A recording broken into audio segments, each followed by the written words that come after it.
What's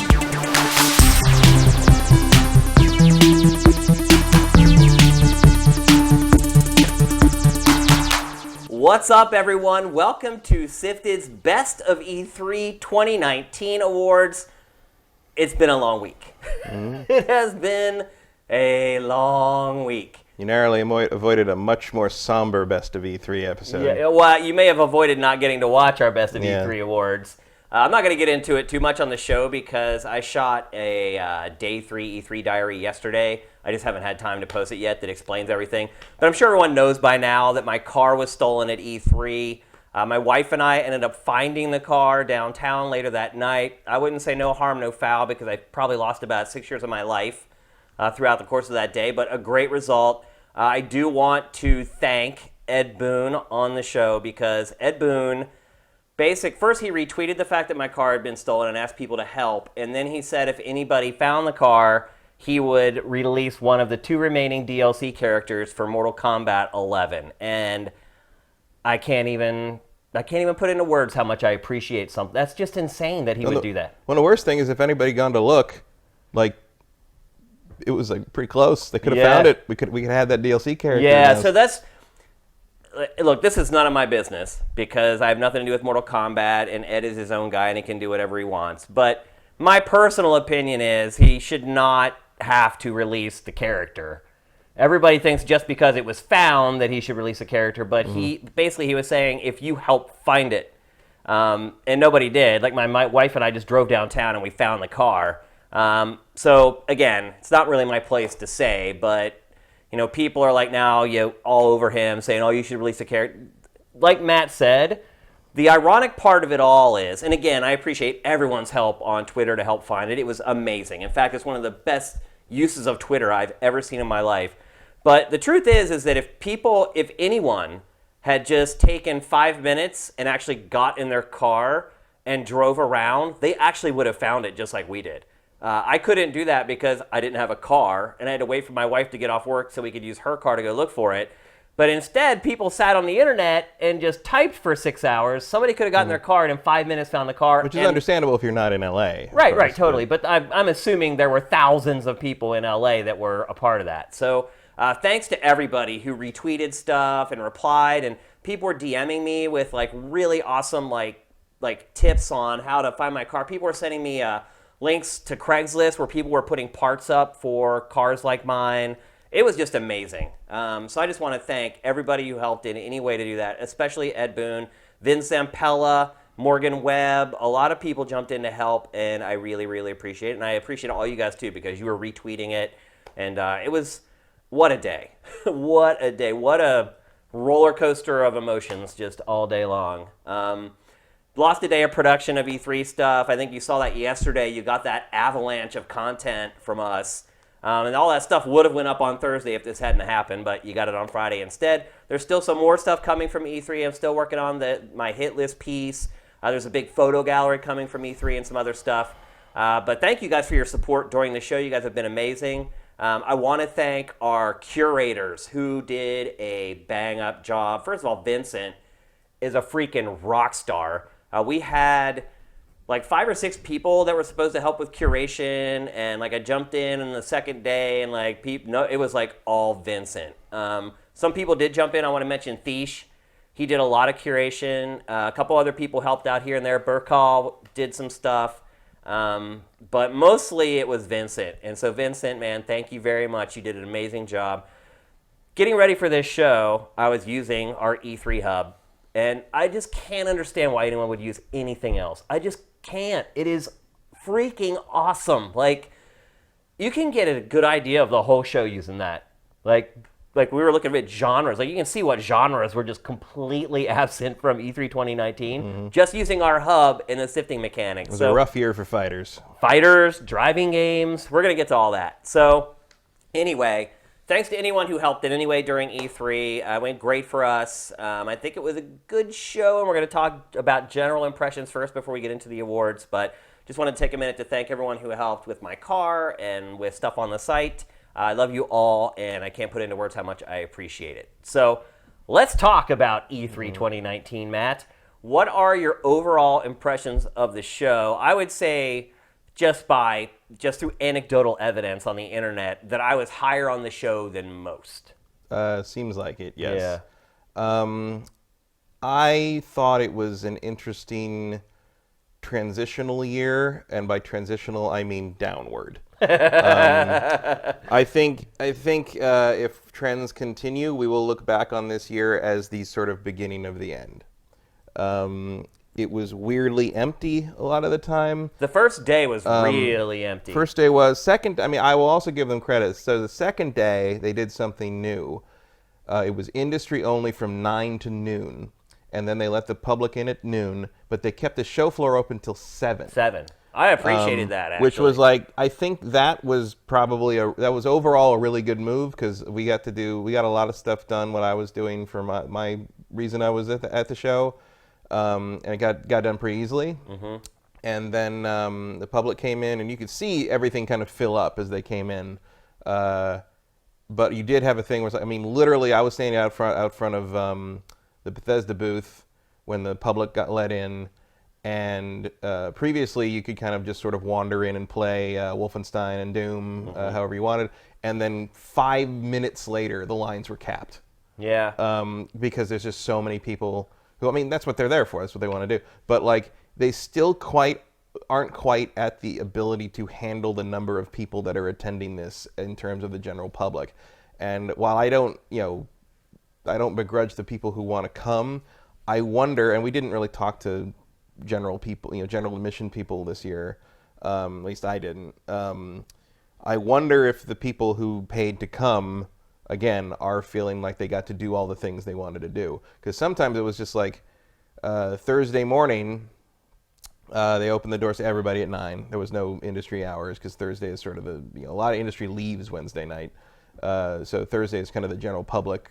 Thursday was rocking. Thursday was pretty busy. Yeah. But like they opened the doors at 9, and by 9:08, the wait for Legend of Zelda was 4 hours. It was done. Yeah. And then by 9:15 they capped it for the day. Yep. And while I do question why someone would wait 4 hours to play a remake of a Game Boy game that comes out in 4 months, they probably wanted swag or thought they were going to get swag. I don't think they were giving anything out. They really were. They were giving stuff out for Pokemon, but I don't think they were giving anything out for Link's Adventure. I mean, let's be honest. That's why most people go there. Like, they go to get free stuff that they can try to flip on eBay later on. Like, I'm sure you saw the hubbub about, like, the Cyberpunk jackets and... Oh, yeah, the jacket thing was a big deal. And then, like, even some of the Cyberpunk developers and the PR people were tweeting, like, we're going to put, like, a similar jacket up for sale in our online store. Please do not pay $1,000 for these things. Yeah.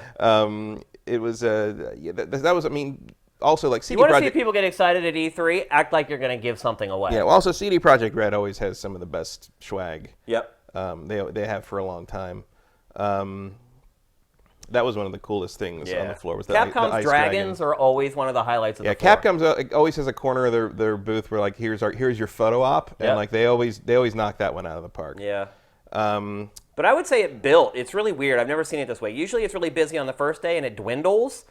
This year it was dead on Tuesday, okay on Wednesday, and then Thursday was rocking. Like, all the lines were, like, around the booths. See, I think you were gone most of Thursday. Yeah, so was my car. That stopped around the time you left. Oh, really? Like, it was getting real sad. Wow, interesting. By mid-afternoon. Wow.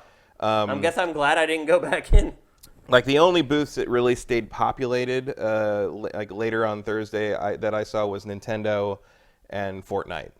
Because Fortnite's fun, as you're seeing right now. Yeah, Fortnite is so just awesome. Fortnite's just like I think Epic's smart because Fortnite was the first booth, even last year, to really embrace the idea that E3 is now just a bunch of selfie opportunities. Yeah. Yep.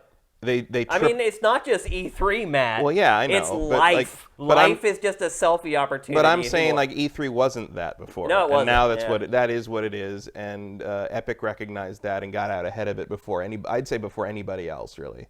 At least in terms of dedicating, but also because they don't need to show you Fortnite, really. Yeah, I mean, everyone knows it's a known commodity. They're just there because if Fortnite isn't at E3, it's sort of like, what the hell? And they're servicing fans. There's, like, giveaways and all that. And... No, there's always activity at the Fortnite booth, and you don't see a ton of reporting on it because it's not really news. Yeah. But, like, the Fortnite booth is, like, pretty much the most jumping place on the floor at this point.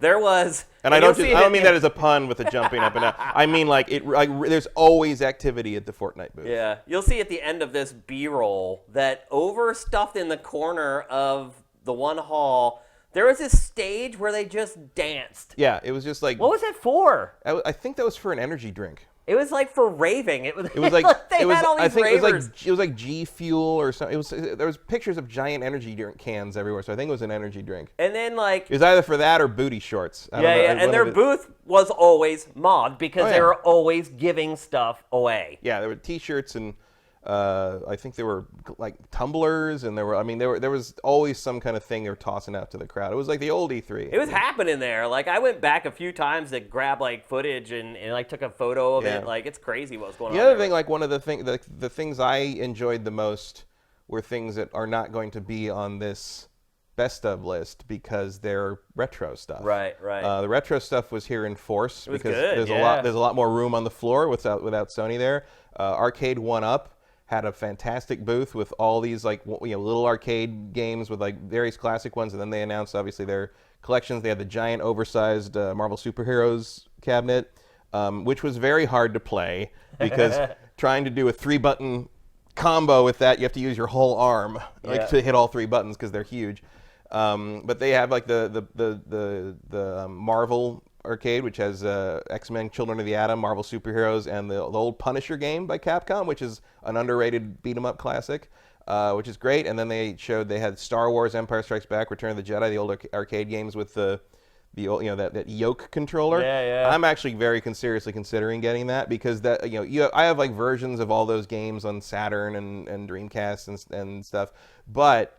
And like the Star Wars games are in the Rogue Squadron games on GameCube, but those games don't play right without that controller. Yeah, it's true. And like I'm really seriously considering that. So that was great. And you're right. The retro was strong at the show in general. The Sega Genesis Mini they had there. Everyone's freaking out about that. They had a giant Genesis controller you could mess with. Like that was cool. That seems to be the retro trick now, is like just to make a giant controller out of something. Yeah. Konami even announced a TurboGrafx PC Engine Mini, which is something I never thought would happen.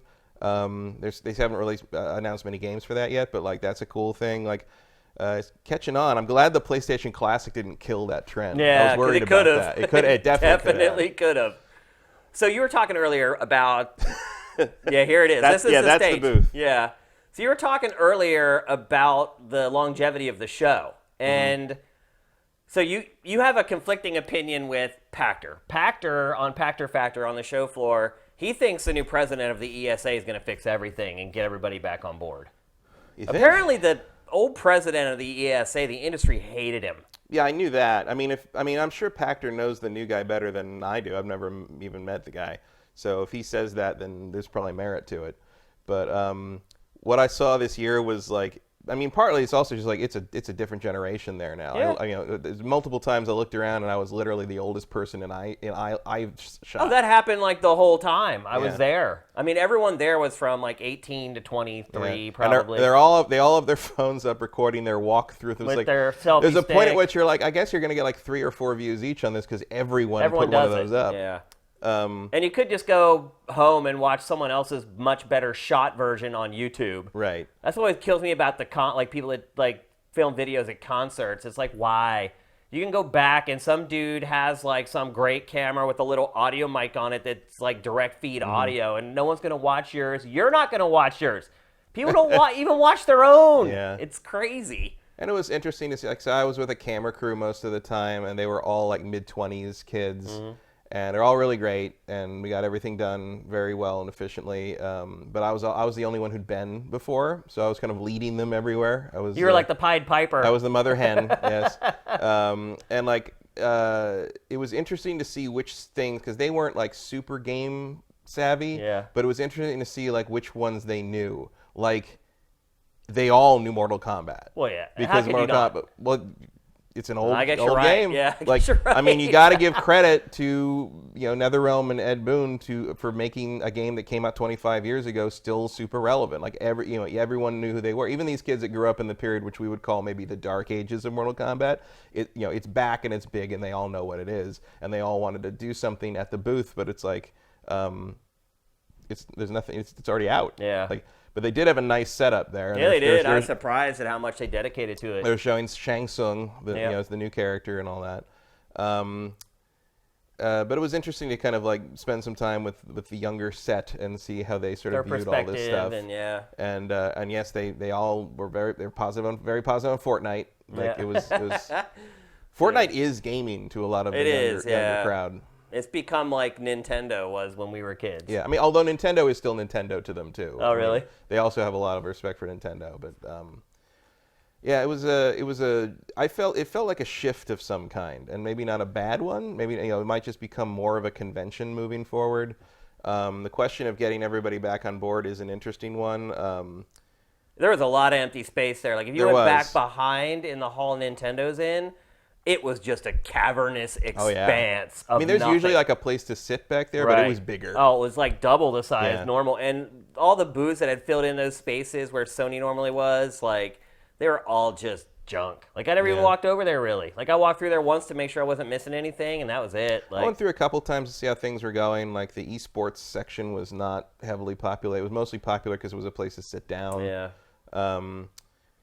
Yeah, I don't know. That you got to figure out something to put on the left side of that hall that draws some attention. Well, hopefully next year it's PlayStation. Yeah, I mean, you'd hope they come back to show off the PS5, but I can't see any of the companies that were in that space being able to hold that space. Oh no, if for next Sony year. wants their space back, they It'll get it back. No question. Yeah, no question. definitely. The question is whether Sony wants it back. Right. Yeah, I mean, Pachter's pretty confident. Like, even before we shot the episode, we were walking to where we were going to shoot. He was very confident that they're going to come back. And he said not just like PlayStation, like everybody. So Even EA. Yeah, like he said that, like, if the new guy can get EA to come back, like, man's a miracle worker. Yeah, I mean, apparently the industry really hated the old president. And you're seeing when there were stories published about him and some of the stuff he was doing there. And so you can kind of see it. But yeah, he's very confident that next year it will be back to where it is. Plus with the next generation coming. And so we'll see. I'm not as confident as him. I answered that same question on Ask Shane Anything from the show floor. And I said on the show, I could see it being worse next year. I absolutely could. Yeah. Because I feel like a lot of people are, Sony's still there. Like, they're not there officially, but they're there. Like, no one forgot PlayStation is a thing. Yeah, they're like the people who work for Sony. They're walking on the show floor. Like, they're watching E3 to see what's happening. They're going to watch and see how Nintendo does because it was there. So Nintendo was one of the few publishers who really was there. I mean, full force. Nintendo felt present in a way that basically almost no one else did. Yeah, and partly that's because they're the ones that don't have a generational transition coming up. I mean, they're in the cream of their generation because they're in year 3 and they're on all cylinders right now. The other hall was still good. Like, even though it was missing like Activision, which was always in the back and kind of weird anyway. Like, yeah. But it was still mostly packed with great games and great publishers. And I spent pretty much all my time. It was there. a little weird that Activision had meeting rooms. I think like they were showing Modern Warfare in private meetings. Yeah. Same stuff they showed before, like in the pre-E3 stuff. They had the giant banner on the top of the convention center, but they just weren't. They didn't have a booth. If you were not an insider, they weren't. You there. wouldn't know that they were there. Yeah. So now that the whole show is wrapped up, what's your overall letter grade for E3 2019? I mean, I'll probably give it like a C+.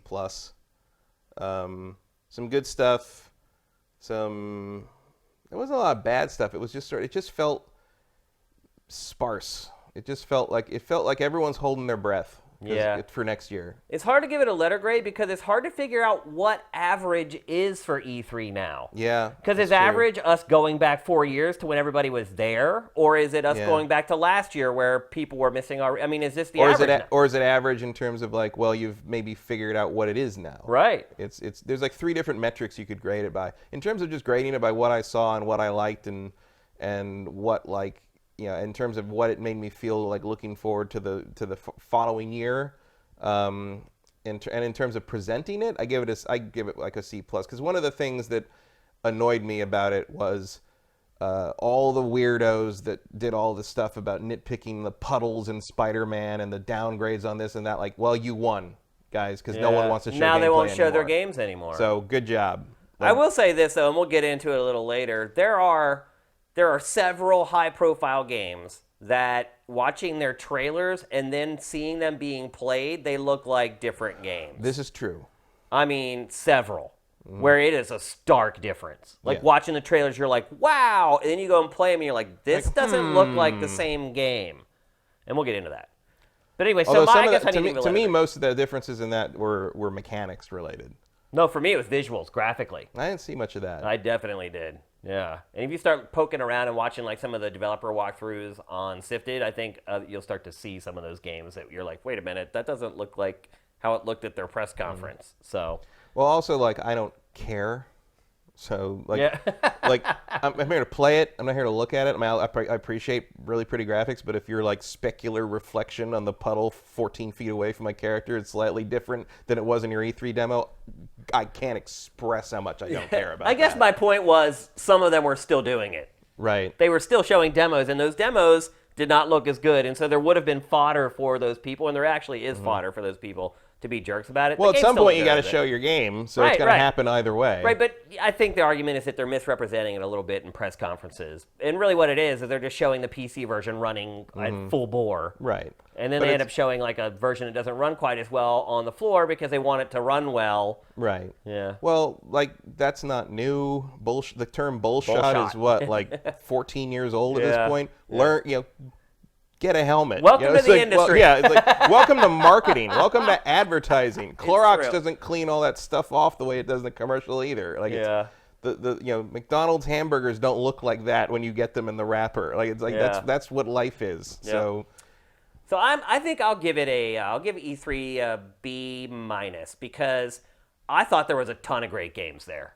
There were. I mean, even with us kind of winding down this generation, I think you can kind of see that there's really no such a thing as a generation anymore.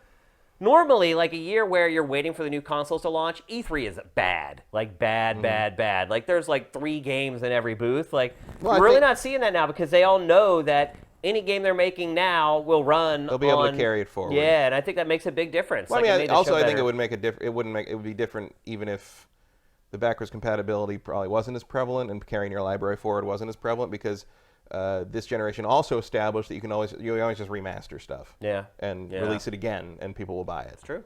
So either way, like there's no reason like there in another time, I could see like Watch Dogs 3 or Cyberpunk being held for the next gen systems. Yeah. Or being paid to hold for the next gen systems by the console manufacturers as an incentive to buy the new hardware.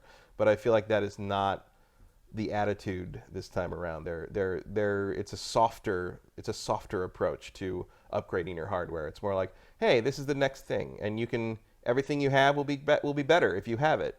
But if you don't have it, you can still be part of it. You can still be with us. You can there's an interesting move, and I'm curious to see how it will impact sales. And we obviously we can't really guess about that till we know some pricing, but like. Next year should be real interesting. I don't think there will be any lack of excitement next E3. Well, I think they are having a bit of a problem because they're transitioning from all industry to industry plus the fans. And the fans are who went to E3 this year. First of all, it was down this year from last year. The attendance was down. Not that much, like a couple thousand or whatever. It was still 60,000 people. Yeah. I mean, but so after they all go to this one, though, and maybe they're not as impressed with it, then maybe they don't come back next year. I do think they managed the crowds much better this time. Yeah, I'd agree with that. Security was very tight, because it has to be these days. I think I had to show my ID 3 separate times before I got in the building the first day. There are dogs everywhere. But I'm glad because that's just the nature of the beast. They were sniffing my bag like constantly. Like I'd be setting up, like sitting on the floor, like setting up for a shot, and a dog would just come up and sniff my bags. And it happened like 5 times across 3 days. So it's good. I mean, they're doing what they need to keep people safe in there. But yeah, you're right. It's noticeable for sure. So anyway. I mean, there was a time when you could have brought an elephant in this. Oh, yeah, anything. They never searched your bags. They didn't even search your bags. Like, you just walk in with whatever. They didn't even look. So anyway, there's our general impressions of E3. If you're someone who just watches our streams and you're not a member of SIFTD and you're not on our Patreon, you probably missed, you're probably wondering, like, hey, why aren't they talking about more stuff? Well, we've already talked about all that. We did analysis of every press conference already. So if you want to check out that stuff. Also, I don't think it's going to come up much in our categories here, but I think one of the best looking booths on the floor was Borderlands 3. Oh, amazing. Borderlands 3 was just...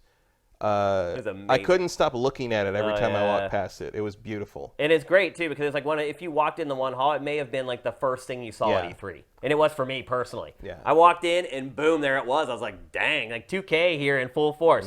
That is one thing I noticed.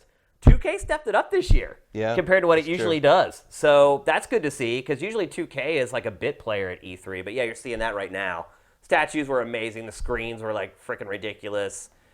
People were all over Borderlands 3. Yeah? That's for sure. It was a big, big game at the show. I heard lots of people talking about it, and everyone talking about trying to get swag and blah, blah, blah. So there you go. There's our general impressions of E3 2019. The other game that my younger companions in the camera crew were super excited about, Dragon Ball Z Kakarot. So they were very hyped. I heard the first day that people were impressed with that game. So on day 2, I went to check it out. Oh. Yeah, I played it. It's a Dragon Ball game. It's it's not good. It's like tries to look like it's open world, but it's not. Yeah, it feels like a Dreamcast era open world almost. I don't know why people are splooging all over it. Because it's Dragon Ball. I guess. And it looks like Dragon Ball. Like the visuals are there, the fights are there. It's so empty. It tells a wide swath of the story. The world is just barren. There's like, I thought it looked awful. Have you watched Dragon Ball? Because the whole thing's kind of barren. I have, and I get it. But if you grew up with Dragon Ball, this is one of the things you've been waiting for. It's a convenient excuse to make the game look bad. I think. And their whole thing was like, well, Xenoverse was good, but you didn't play as like Goku. You played as your own character, and they wanted to play as Goku. They had the Avengers problem. They're like, I want to be Goku. Right. So I mean, they dug it. Like, I don't think they're going to call it Game of the Show or anything, but. They liked it. Yeah, they definitely were happy with it. Interesting. All right, let's move on. First, we're going to do something we do every year with E3, and it's called 2 Up, 2 Down. E3 every year is the time where publishers try to impress us with their best and brightest. And 2 Up, 2 Down is our way to say, okay, this game showing at E3 drastically changed my opinion on that game, and it can be for the better or it can be for the worse. So we're going to start with our first. Both of us are going to pick 2 up and 2 down. So let's start for both of us. Our first ups. Matt, what is yours? My first up is Watch Dogs Legion. I think a lot of people would have that on their up list. Now, granted, it debuted here, but I mean, we knew it was coming. It was pretty. We had some pretty good information about it. Pretty good assumptions that it was coming, and then it leaked beforehand, so we definitely knew there was a thing. But like, I had my optimistic kind of like, oh, this is what I'd like to see them do, or how I'd like to see them rework it. But they kind of reworked it exactly how I hoped they would. So, like, I kind of went. My thing jumped from my opinion on this jumped from like, yeah, I'll play it. Because like I like the first 2 okay, and I don't see where they want to take it, to I cannot wait to dig into this and like play with all the systems in this thing and see what kind of weird stuff I can cause to happen, and whose data I can find, and whose lives I can mess with, and whose lives I can improve, and like I want to do all that stuff. We're going to be talking about this game a lot in this episode, so. Keep some of your opinions for later because you're going to need them. And I wasn't too. I wasn't really expecting. This to be a big thing that like stuck in my mind through the whole week, but it did. It looks like what I thought the first game was going to be.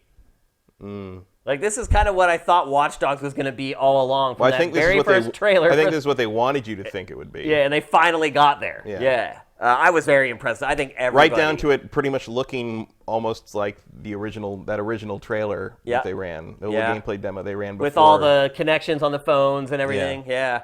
I think everybody was impressed. And I mean, the visual. You want to talk about the downgrade controversy. Right. Yeah. And now they finally caught up to their own 2012 trailer. My first up for E3 2019 is Luigi's Mansion 3. And I'm going to talk about this game right now, people, because it's not mentioned. I hate to be a spoiler, but we don't really mention it again in the rest of this episode. And I love this game. I absolutely love it. In fact, I would say it's probably in my top 5 games of the show.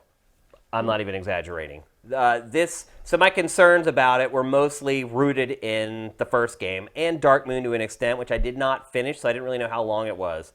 My big concern with the first Luigi's Mansion was it was like you're done with it in 4 hours. You had nothing to go back to. Nothing could be further from the truth with Luigi's Mansion 3. First of all, look at the mansion.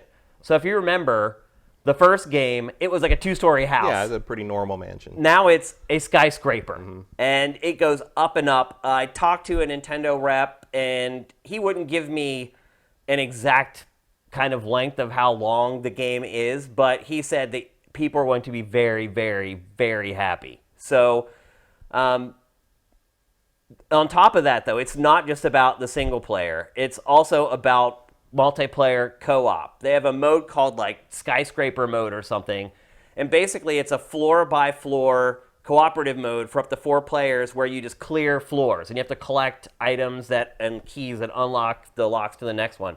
You just keep climbing up the tower with the people that you're playing with. Someone else can also play cooperatively with you throughout like the whole game. They can play as like Gooigi or whatever, which is his alter ego that can like. One of the great controversies of the week. Yeah. Do you love Gooigi or do you think he's creepy? Gameplay-wise, he's pretty handy, and most of the puzzles in the game work around using both Luigi and Gooigi, because Gooigi can do stuff that Luigi can. So now do we eventually build to a Waluigi? I mean, it's Nintendo, of course. Waluigi for Smash. And then talking about like just how the game plays, it is a little different, and I don't know that I really like all the changes all that much. So the biggest one, if you guys remember, or maybe you don't know anything about this game, but basically what you do is you stun the ghosts. You have to spot them first with a flashlight and then stun them, and then you can start sucking them up. And that was pretty much the extent of the first game. There was a mechanic built into it to where the right stick, you had to hold it away from the direction the ghost is pulling to be able to vacuum them up more quickly. And that mechanic, I loved it. It was like crazy addictive. But now, and you can see that what they've added is, once you stun them and start sucking them up, that icon pops up and you can slam them back and forth to basically take control of them. It seemed cool at first. By the time I got like 15 minutes into the demo, it wasn't quite as cool, to be perfectly honest with you. It started to get annoying. And I would actually prefer if you could just suck them up like you could in the first game. But you have so many more tools in this, which is just going to open up the toy chest for Nintendo to create some great scenarios. Like you saw earlier, the suction plunger that you can use. That's not just used for like puzzles and pulling boxes and things like that. Like the boss fight at the end of the demo at E3, you have to use the suction cup to like pull the. There it is right here. Perfect timing. You have to use it to pull the shield off of the boss so that you can attack the boss. So it's tied into the combat and other elements of the game. It's not just like, hey, grab that box and move it to like get it somewhere to solve a puzzle or whatever. The game is gorgeous. I mean, you can see that just by watching the B-roll that we have. It is beautiful, and it does cheat because it does not have to render gigantic outdoor areas with stretching vistas. It's very self-control, which allows for the game to have a ton of detail, great lighting, great fogging. I mean, honestly, I almost considered this as like the best graphics of E3 2019. I'm not kidding. This game blew me away, people. I really, really liked Luigi's Mansion 3. Again, I considered it for Game of the Show. Definitely considered it for best graphics of the show.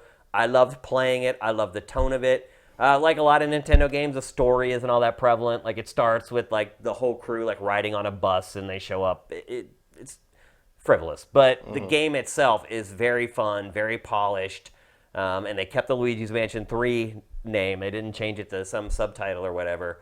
I am really, really hyped. This is one of my most anticipated games of 2019 now, people. I'm not kidding. Provided it doesn't get delayed like Animal Crossing. I lost our fantasy draft in 2 days. I lost Animal Crossing Switch, and I lost Ori and the Will of the Wisp. Just over. Yep. E3 ended my fantasy league. That was it. So now, like, what, you're on Days Gone and... What was my other alternate? I don't even remember. I don't remember what the other alternate... I don't have my computer. Obviously, it wasn't very good if I can't even remember it. So, anyway, I love Luigi's Mansion 3 at E3 2019. I thought it looked Here awesome. I thought Anthem had sunk me. Nope. Definitely not. Okay, what's your first down, Matt? My first down is probably just about everybody's first down, which is Avengers. Yeah. I will say this: it's not bad. It's not as bad as people are making it out to be. It's not like the disaster people are screaming Yeah. about, but it is extremely underwhelming. Yeah. When you finally see it played, the problem is twofold. The first part is that you can see where they got everything in the game. Like everything in the game is sort of lifted from another better game. Yeah. It's And, very like, Derivative. Thor plays like Kratos. Yep. Like, it's that simple. Thor plays like Kratos. Iron Man flies around on rails at one point. Nuh-uh, bad. Yeah, it's really bad. But like once he stops and starts actually fighting on the bridge, it kind of looks like an Anthem character. Yeah. It looks a lot hovering like and shooting Anthem. that. Yeah. The Hulk is probably the closest they get to actually capturing a character with the gameplay style, because the Hulk is just a big battering ram. Which Right. I mean, there's a couple of moves in there that are literally taken from the old Capcom fighting games, which I thought was fun. And then Black Widow sort of plays a little Devil May Cry-ish, I think, what they're going for. But unfortunately, the section she has in the demo, which the demo is basically, I think, what you play at the beginning of the game. It's like the prologue that introduces you to all the concepts in the game. It's like a tutorial sort of thing, so you jump from one character to the next. She was abysmal. Her thing is just mostly a boss fight against Taskmaster, and it goes on forever. And it's like tons of quick time events. Yeah, there's a lot of it's quick- like, bro, like this is 2019. She's like up on, getting on him while he's like flying around a jetpack and like punching him in the back of the head while you hammer like QTE buttons, and while it's happening, like doing that, like she's flying through like the structure of the bridge, and like the frame rate's tanking into the teens. It was bad. It was really disconcerting. And then Captain America is I liked him. seemed okay. Captain America seemed like Kratos, except with a Shield. like a shield Yeah. bouncing from one thing to, and it looked like maybe the shield. I couldn't tell for sure, but it looked like the shield maybe stored up charges when you block stuff with it or something. Then you could use it to like create like a shockwave thing, Yeah. sort of thing. He didn't actually play as him very long. Like, Nope. he was very quick. And I then thought Thor was okay. Like I liked his mechanics. Like I the liked what you mechanics could are do fine, with but the like hammer. he's just fighting like little guys in like tactical gear, and I was bored by halfway through his part of the demo. It was the longest part. If I Yeah. The other problem, correctly. and then the twofold problem, part two, is they never fight as a team. yeah. It's just individual sections, and maybe that's different in the final game, but I find it extremely strange That's bad. that the Avengers aren't fighting as a team. The campaign is entirely single player. The co-op stuff is all like side mission, open world, end game stuff.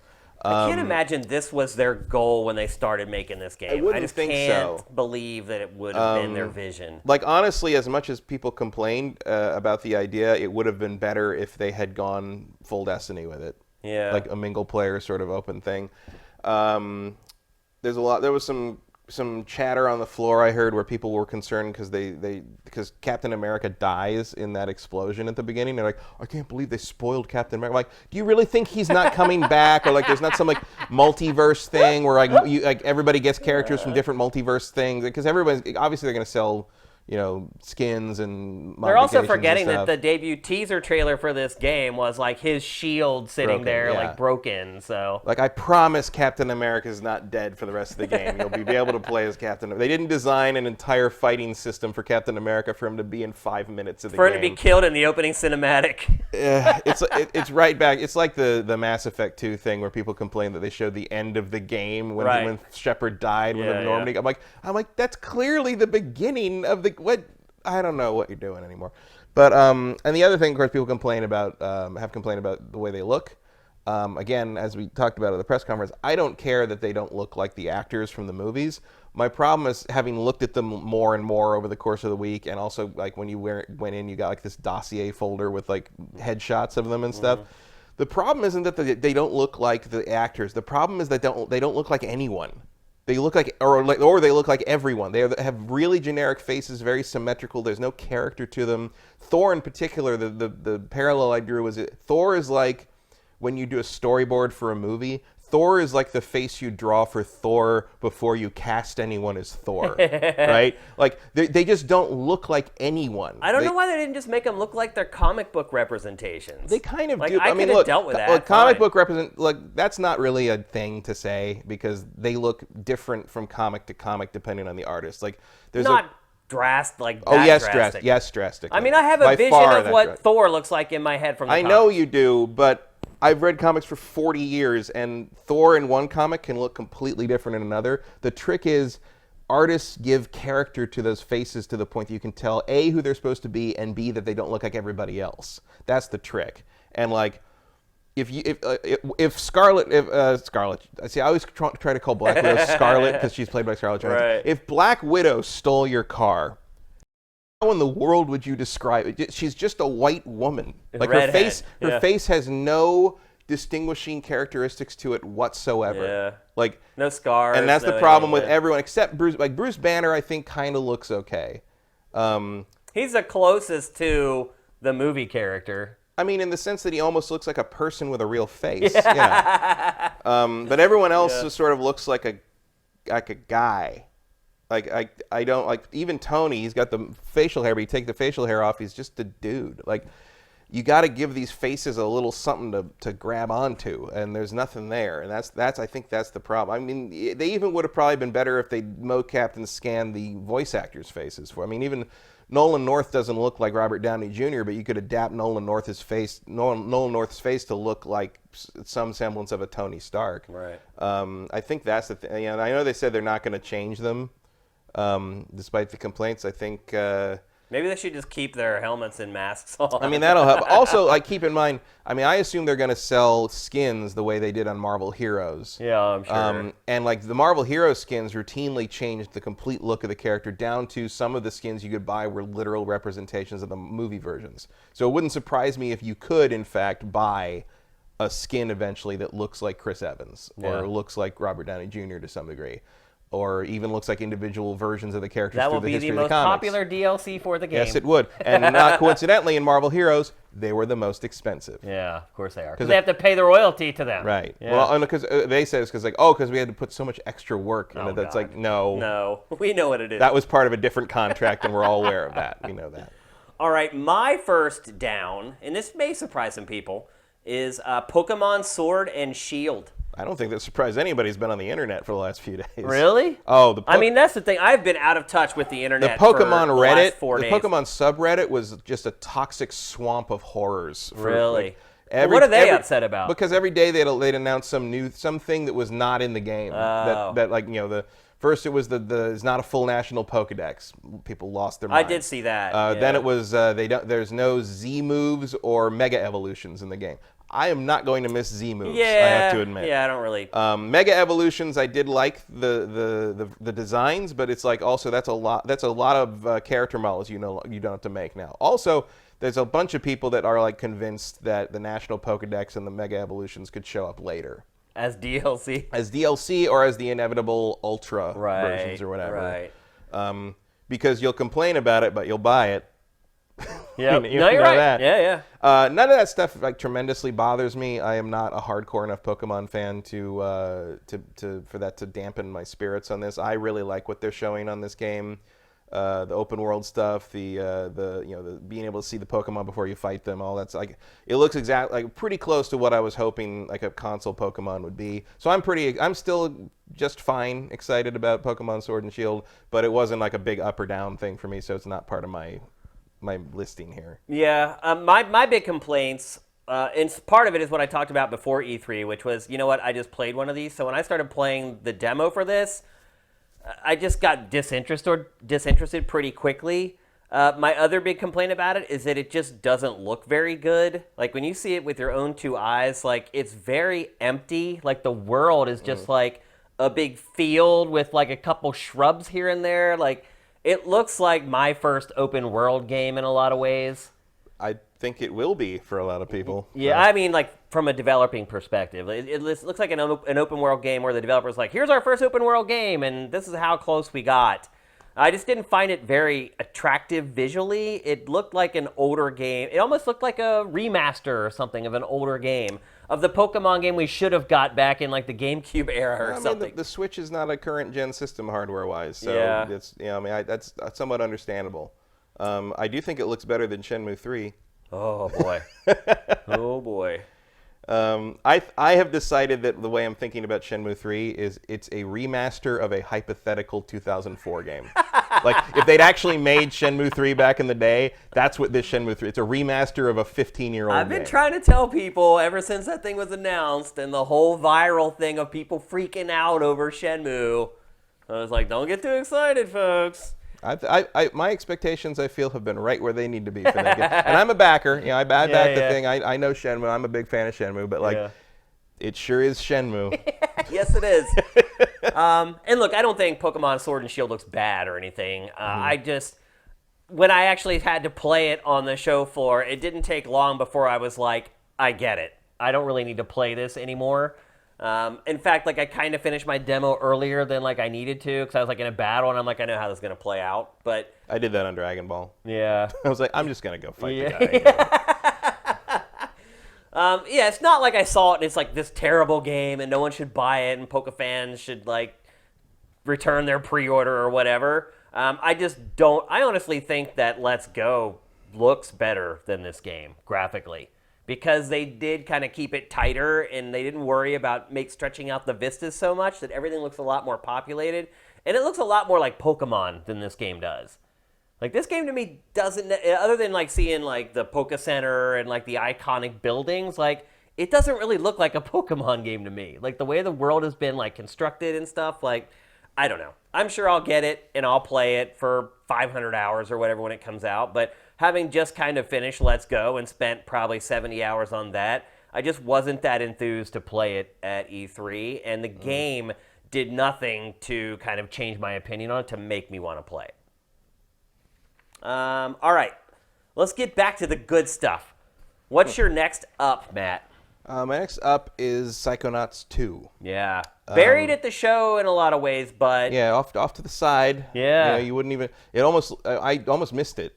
Because it looked almost like it was off. It was kind of off where all the weird little side things were. Yeah, unfortunately, they got stuffed in there with all the stuff that people really don't care about. Yeah, but they had it there. They were playing it, for a demo, for a full like half-hour long demo. Yeah.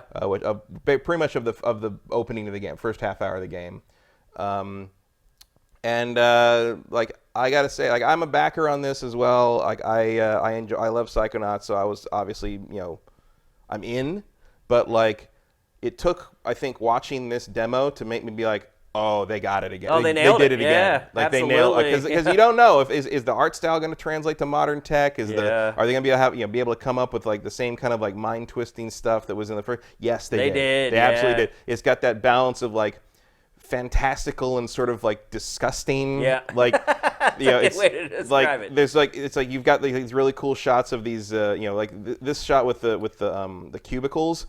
Like it starts as the brain logo, and like it starts panning over the brain, and slowly the folds of the brain become the endless cubicle setup. And like there's just imagination on display in every shot of this game. Tim Schafer, man. And it just keeps going and going. The characters are exactly who they used to be. Like you can the progression is very obvious, and all the voices are back. Everything's right. Like this is how you do it. This is how you do a sequel 15 years later, folks.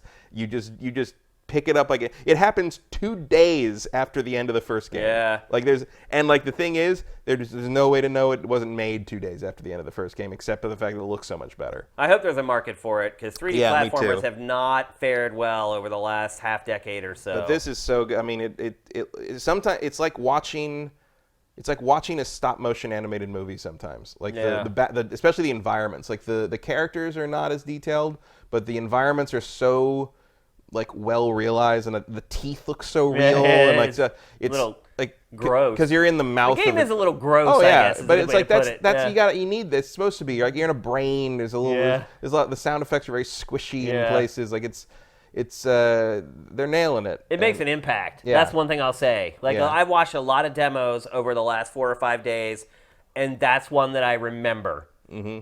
Like, as it affecting my mood at the show. Like, a lot of times you just get kind of in the zone at E3, and it's just, you just turn into this sponge of just sucking in interactive entertainment. And every once in a while you come across a game like this that's different, and it has a different impact on you than just like, oh, that was cool, next. I hope it can find an audience and can be successful. Well, hopefully not that it matters now. They were just bought by Microsoft. But in the sense of like having their work recognized and I have a feeling that this game might be why they were purchased by Microsoft. When you see it, is impressive. Yeah. Without a doubt. So I definitely could see Microsoft seeing this and being like, we need that in our stable. Yeah. And it might also have tied into at the press conference they announced that, like Tim basically came out and was like, you want us to make Halo or what? And they're like, no, just keep doing what you're doing. It's just like, oh, okay, we can do that. It's like, yeah, like absolutely. Like there's no other reason to buy that company than to have them keep doing what they're doing. Yeah. I mean, that's why you bought them. And Tim Schafer at the booth was wearing a Brutal Legend shirt. Maybe we'll get another Brutal Legend game. That's not happening. I think if you made, I think he's just twisting the knife. I think if you made a Brutal Legend game that was like played like an action adventure game and wasn't like a weird real time strategy bait and switch. Yeah. I think you'd have a hit on your hands. Yeah. I mean, maybe Jack Black isn't the draw he once was. He's definitely not. But I would play a Brutal Legend that had more in common with Psychonauts than Me too. Brutal Legend. Oh yeah, absolutely. Let's see. My second and last up is Dying Light 2. I was not a fan of the first Dying Light. I played it and enjoyed it. I am, but I don't know why. You finished it and everything? I know I never finished. That game is huge. It is huge. But I played like a bunch of the DLC expansion stuff, and I put it in just to play for a while.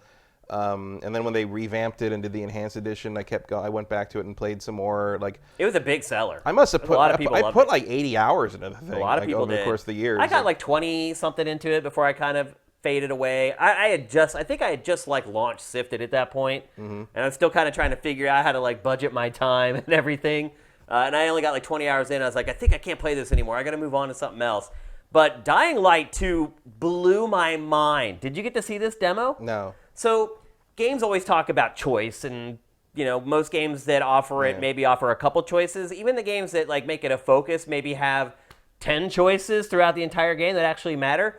This whole game is like that, Matt. Literally, like every 10 minutes, you're making a decision in this game that like changes stuff on down the road. It blew my mind. Yeah, I know people that like who had seen it. They said like the developers are saying that like you'll only see like half the content in one playthrough because you're choosing branches that cut you off from other stuff. I was blown away by this game. Another big change to it that I will appreciate a lot is the day and night cycle has a huge impact on the zombies. So suddenly, I think this is set like 15 years after the first one or something, somewhere along the line, the zombies kind of evolved and they are damaged by sunlight.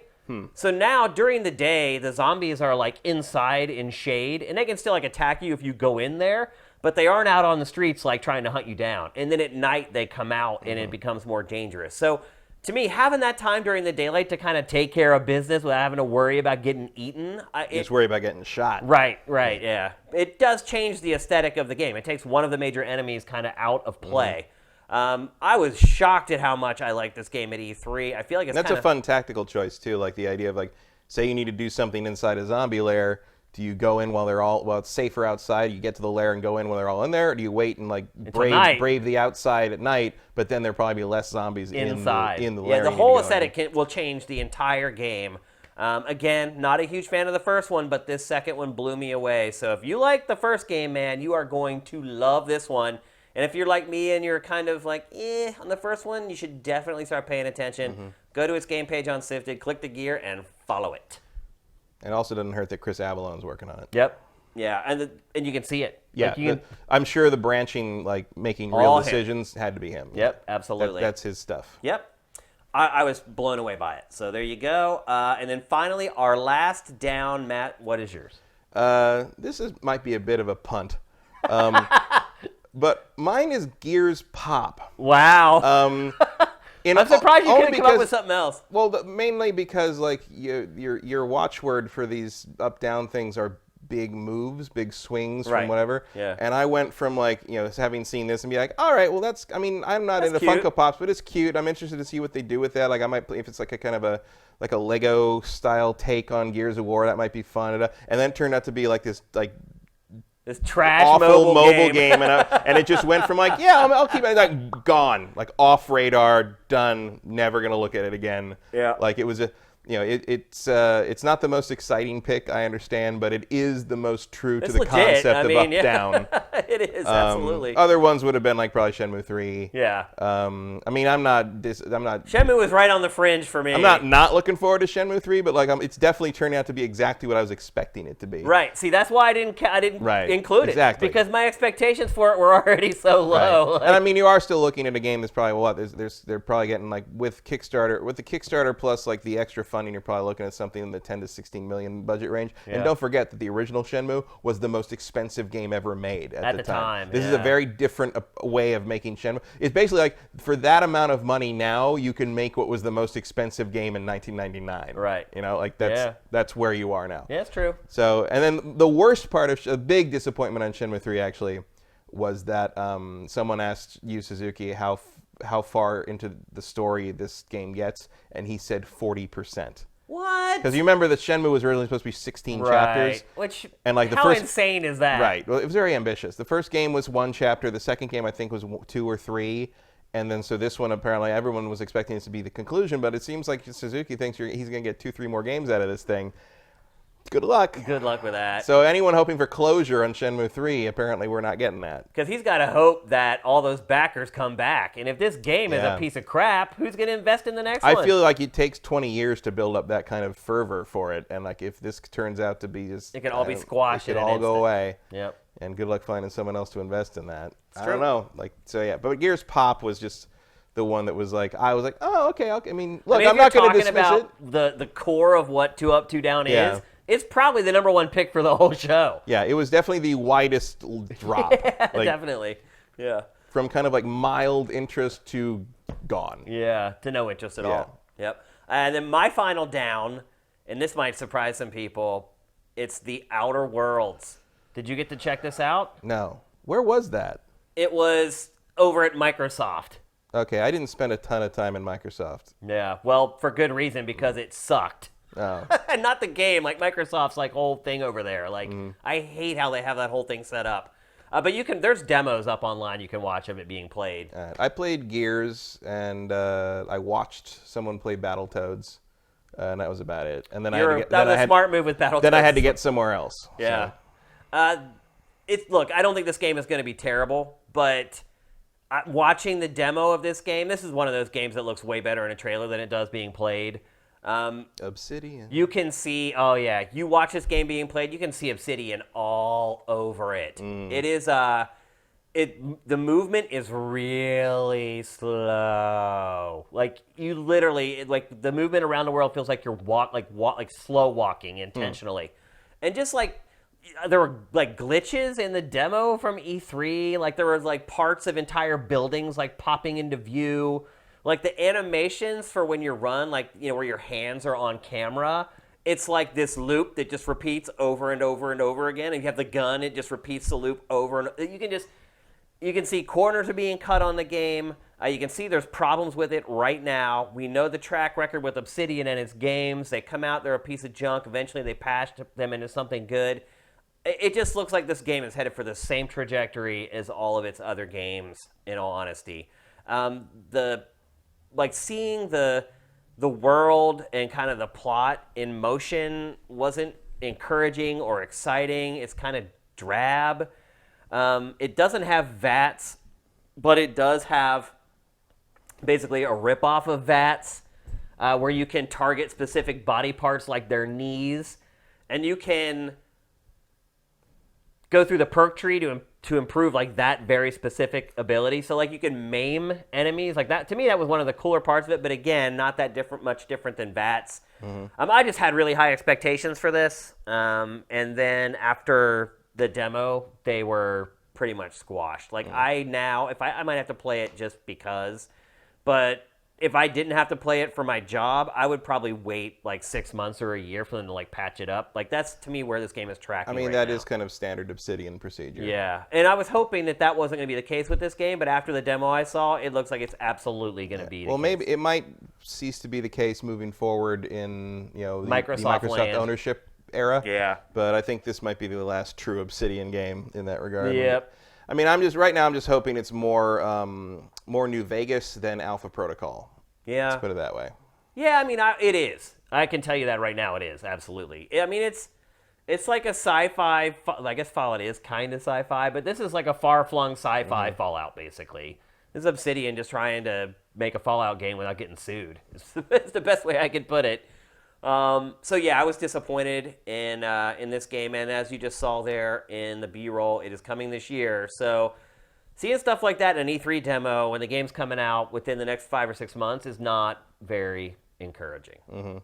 So there you go. That's 2 up, 2 down for E3 2019, and it's time to get into our awards. We're going to kick things off with the best debut at E3 2019, and we both picked the same game, and that was Watch Dogs Legion.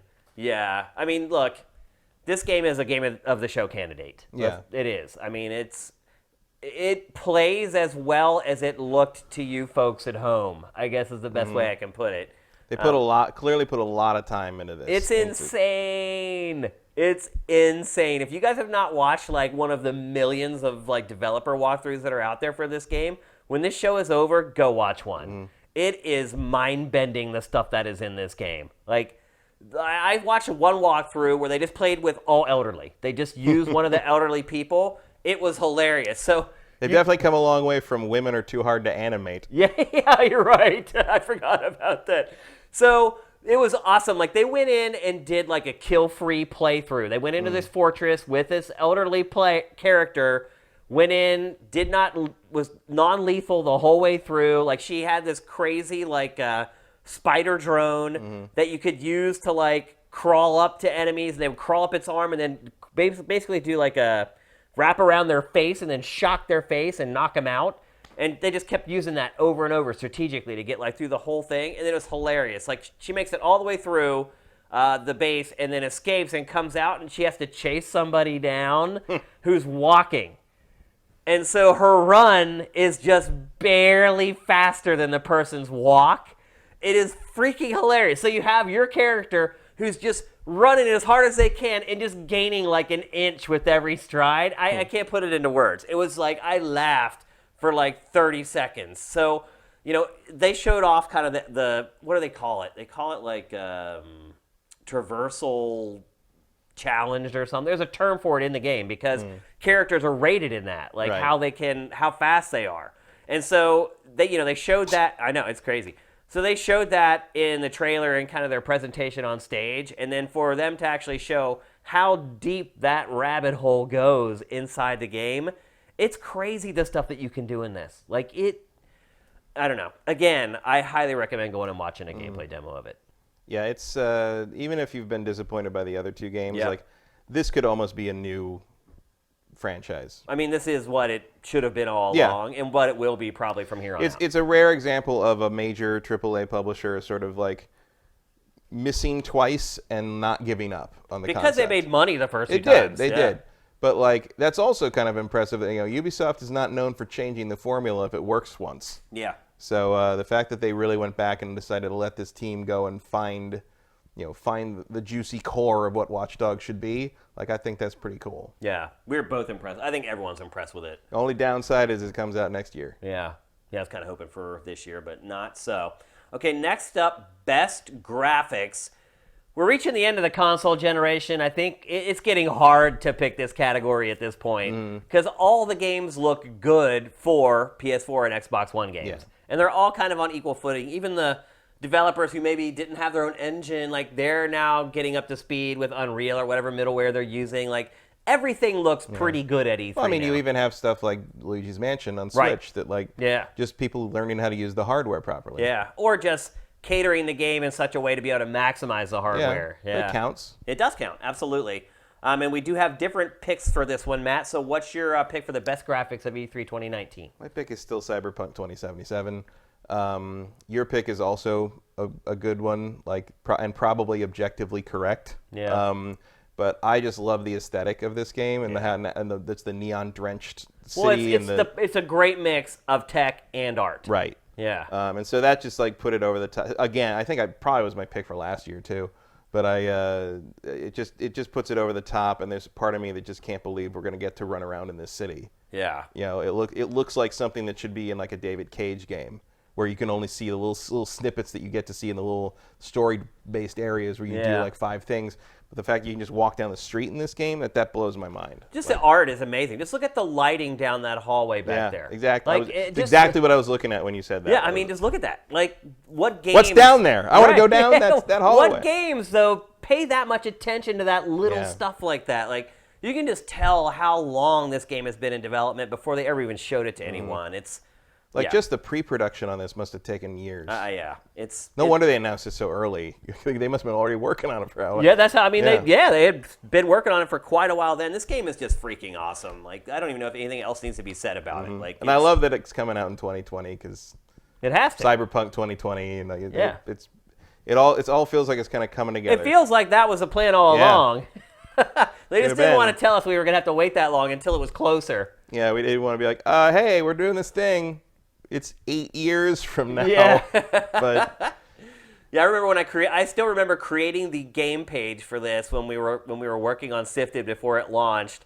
And I was like, dang, like they put out a trailer for this when we launched SIFTD like 3 years ago. Yep. I was like, this trailer's 3 years old, and like I'm still gonna add it because it's awesome, but dang, like, yeah, and so it is rounding into form to say the least. Okay, so my pick, and Matt kind of hinted at it a little bit, and I think this will surprise people and maybe disappoint people. But my pick for the best graphics of E3 2019 is Microsoft Flight Simulator. You can all boo me. I can hear you booing. I mean, I think this is probably objectively correct. Yeah. Like it's. I mean, look at that. It's amazing. Photorealistic. Literally photorealistic. You start looking at and these cities. if limiting the size of the areas and the scope of things in Luigi's Mansion 3 to make all the detail happen, it counts. Like, so does this. Like, yeah, there's not much happening in the world here, but like, look at it. It's the best graphics. Look at that. It's literally photorealism. Yeah, I mean, when we watched this at the Xbox briefing, like it blew our minds and our jaws dropped. And as I started sorting through all the E3 media and looking at games, like I could not find something that looked better than this game. I just couldn't. Certainly, art isn't an issue with this because there is no art. It's just trying to recreate reality. Well, they're just like basically taking satellite photos and turning them into 3D graphics. Yeah. And it worked pretty well. It sure does. I mean, It also the absolutely planes does. look great. Like the detail And on the the actual lighting. planes. I mean, just everything about it. Like when it showed it floating across the ocean, you can see like the fish swimming in the water. Like Are you gonna play it? maybe, probably not. You're But not gonna run your own airline. yeah, but this isn't best playing game of E3 Right. 2019. It's the best looking, and to me, this was the best looking game there. So, Right. and I think this might What's be a like glimpse. sometimes I've picked the best graphics for like NBA 2K. I'm never gonna play it, but it sure looks nice. Yeah, and I think that might be a glimpse at what we're gonna see with Scarlet and PlayStation 5. Yeah, and, I think that's what Microsoft wants you to think about. I think that little clip that they put in of Halo Infinite in the Scarlet trailer is also representative of how Halo is going to look on Scarlet. So there you go. Best graphics. We have 16 categories, by the way. I should have said that before we got into these. We added one, I think, and removed two from last year. A couple genres that there just weren't any choices for. Next up, best first-person shooter. Matt, what's your pick? My pick is Doom Eternal. Speaking of a genre that was like almost completely missing from E3, how is it that there were like no first-person shooters at an E3? Wasn't a lot. I mean, there was this Wolfenstein, Borderlands 3. But you know, I consider Borderlands more like a RPG, I guess, than shooter. I would never call. I mean, I know it has that RPG elements. It's a shooter. Yeah. I mean, that's what you're doing almost all the time. And I mean, I guess technically Modern Warfare, but it wasn't on Really the there. floor. Yeah, I didn't consider Modern Warfare for any of this. No. Well, especially because they weren't showing new stuff. It was just the same demo they showed before Yeah. in the May, like whatever you call that was. Their preview. Also, of it. like I don't think it was more interesting than Doom because Doom just like I just want to play this. Like I'm very impatient for this game to come out. Did you play it on the floor? Briefly, but like. Most exciting demo I played at the show. Yeah, I mean it's just Doom 2016, but more. Yeah, and I'm okay better with that. and bigger, and like that's exactly what it should be. And it's like, you know, I'm from the old shooter era where like it started with Wolfenstein and Doom, and Circle strafers. to me this is pretty much what shooters should be. Like multiplayer like military shooters are still kind of newfangled. Just blowing demons up in a single player campaign is sort of a shooter. what I mean. That's a shooter. So yeah, I'm very excited about this. The demo at E3 was great. Yeah, I walked out and my heart was pounding when I finished. And I'm never gonna get tired of that one kill where you break the demon's arm and then shove his Shove the broken arm bone. into his head. Like great. yeah, and there's just tons of imagination on display here. Like even as sort of like, cliche 90s edgelord as Doom's kind of, the Doom heavy metal cover thing is. Like they're doing new stuff with it. They're putting their own spin on it. It looks amazing. And like it's a beautiful kind of mix of things you recognize from the old games and things you never would have thought of if they hadn't put it here, and it's great. Graphics engine still screams like a banshee. Still too. just like rock solid, like butter. Yeah, like and it does look better than the 2016 game too. Yes, it definitely does. And that was no slouch. No, definitely not. I'm curious to see if they can cram this one on the Switch.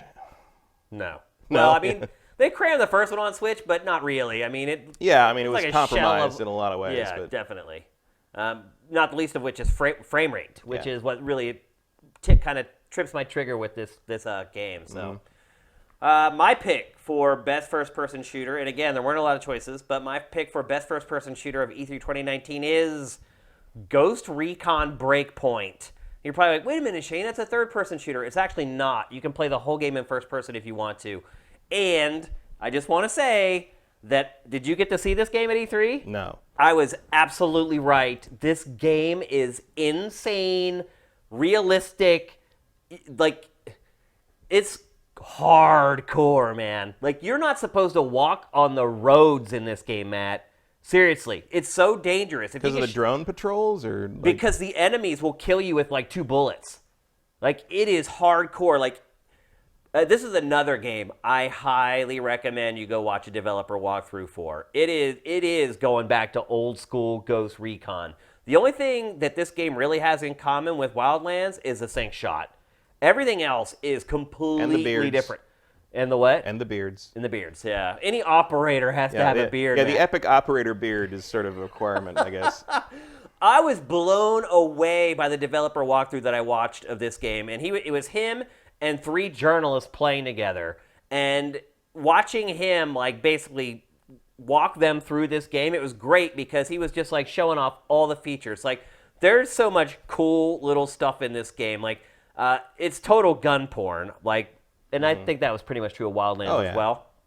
And I don't even know if Wildlands. I mean, you could customize pieces of the guns in Wildlands. I didn't even know were pieces of guns. Yeah. This one's still like that, but the cool part about it is everything in this game is so realistic. So say you're in a menu and you want to put a silencer on your gun, and you select it from the radio menu. When it drops away, you pull the silencer out of your bag and screw it onto your gun. Like, the whole game is crazy, realistic, aggro like that. Now, this is one of the games that I would say that seeing it being played, it doesn't look as good as the marketing does. Like, the mud and stuff, like when you cover yourself with mud, the demo that I saw, it does not look as good as kind of what they showed in the initial trailer and things like that. But this game, it's Ghost Recon, man. Like, it is exactly what I was hoping for from the franchise. It is an absolute 180 turn in tone and a shift in tone for the franchise. It is going back to what kind of Ghost Recon was before, while still incorporating a lot of, the modern techniques of creating a modern video game. I was more than pleasantly surprised by this. Doom was obviously my runner-up pick. I also was blown away. Both games deserve recognition from E3. They had great showings. But because Ghost Recon gave me what I was hoping for, I gave it the nod and gave it the win for the best first-person shooter of E3. I'm still curious as to how the people who actually play it when it's in the wild are going to break all that and just play it like a standard arcade shooter. I don't think you can.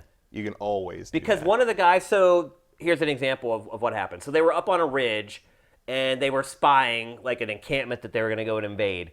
And while they were doing that and using binoculars and not looking right below them, a patrol of 3 guys started walking up the road below them and noticed them and killed 2 of them before the other 2 could get out of their binoculars and like get down. Like, it's hardcore. Like they said, like, you always need to get the initiative on the enemies. If the enemies ever get initiative on you, you're dead. Like, if they see you first, you die. That's pretty much how the whole game is set up. So you have to sneak. They said you always got to stay off the roads unless you're in a vehicle that can outrun other vehicles. It's just this crazy sneak and creep against really intelligent AI enemies. So do you think that it will impact the sales because it's Maybe. not as accessible Maybe. as I don't Wildlands? care. I don't care at all. I'm just happy I'm getting the game that I want, but yeah, probably. I think once the word spreads about how tough it is, and maybe they nerf it ultimately or create like an easier mode for people. I don't know, but what they were showing on E3 was brutally tough, and that's exactly what I want from this franchise. So it wins for me. Next up, best indie game. Lots of great indie games at E3. In fact, I went to our E3 hub and sifted it by indie, and it probably is one of the biggest categories that we have. It's definitely the largest category that I saw. Yeah, there's just tons and tons of stuff, but a lot of really good stuff. This was one of my hardest decisions, Matt. What did you pick? Still on the Psychonauts 2. And that, you know what, that completely slipped my mind because Psychonauts, it doesn't look like an indie game. No, it really does. But a lot of indie games don't look like an indie game. I mean, this one especially because it's like a 3D platformer with like full-on rendered cinematics and all the stuff you usually don't get in indie games, but it is technically an indie game. Yeah. Self-published, self-funded. Self and crowdfunded. Yeah, it's an indie game. Their last indie game. Yeah, that's it. That'll be the last one. Now they're part of the corporate machinery. Yep, I'm sure. Cyberpunk Double Fine 2077. I'd buy that. But no, this one, there's a lot of great indie games. There was a lot of different ones where I'm like, but the competition for second place was very fierce. But there was nothing else I saw. This completely slipped my mind. This one nailed it. And also, I mean, it's my kind of thing. As someone who misses when Tim Burton was good, like this is kind of the same sort of aesthetic. It is for sure, yeah. So yeah, it's and it was just nice to kind of like have my hype for this game like rekindled because it was just sort of one of those things where I was like, it's coming, I'm gonna play it, it's fine. And then like I was like, oh yeah, I love this game. This is awesome. Like to the point that I didn't even play the VR game. Oh, you didn't? And now I probably will. Rhombus of Ruin, I think it's called. Which is actually so the first game ends. Rhombus of Ruin takes place the following day, and this game takes place the day after that. Yeah, so, definitely got a continuity going. So what's happening at the beginning of this game is directly related to what happens in Rhombus of Ruin. So I'll probably go back and play that now because now I'm like I feel the need for some Psychonauts. Yeah. Let's see. My pick for best indie game, and again, this is one of the hardest categories to pick. You could have picked 10 different games, and there's no wrong answer really. Yeah. But my pick is Hollow Knight Silksong. Hollow Knight, the original, is one of the few side-scrolling 2D games that I've played in a long time where I actually enjoyed the crap out of it. Did you finish it? No. That game is huge. It's huge, yeah. I never did finish it, but I loved it. And this is a sequel. At first, when I heard about this game, I thought it was just kind of like DLC for it. Yeah, I thought this was like an expandalone thing at first, but I guess it's a full... they're calling it the full sequel, yeah. Yeah, they even in this trailer, I think there's some verbiage in it that says, our first sequel ever or our second game or something like that. I like the changes that they've made for the sequel. In fact, I think I may like this better than the original. Mm-hmm. And they have made some pretty significant changes to it. I like the movement in this better already. Yep. Oh yeah, it's way smoother, way more fluid. I don't think it's coming right now for all platforms, though. I think it's like PC, Switch, and like one other one. Like I don't think it's announced for all of them yet. But this game made a huge impression on me in the show. It plays like butter. It just feels good playing it, and it's a lot more varied than the first game as well. They switch up the gameplay styles a lot more than they did in the first one. It's not just really like just a jump and bop game like the first one. I love the aesthetic of the game, the atmosphere of the game. This is another game. You should go watch a developer walkthrough for this because it is very, very moody. And this is typically a game that does not play well on the E3 show floor because it's hard to kind of get that from games. But Metroidvanias in general are kind of hard to demo. It is, but it's so overtly powerful in those ways that I still got it from the E3 show floor. So. My pick for best indie game, I don't think many people will complain about this one, is Hollow Knight Silksong. Mm-hmm. All right, it's time to talk about the best RPG at E3 2019, but honestly, that could be just about any game at E3 2019 at this point. Almost every game has some kind of progression built into it at this point.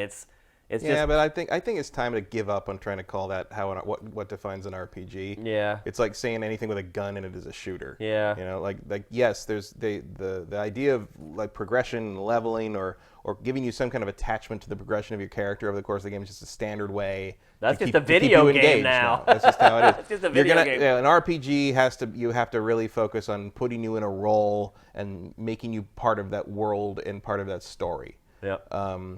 So that's pretty much how I kind of draw that very fuzzy line now between that and, say,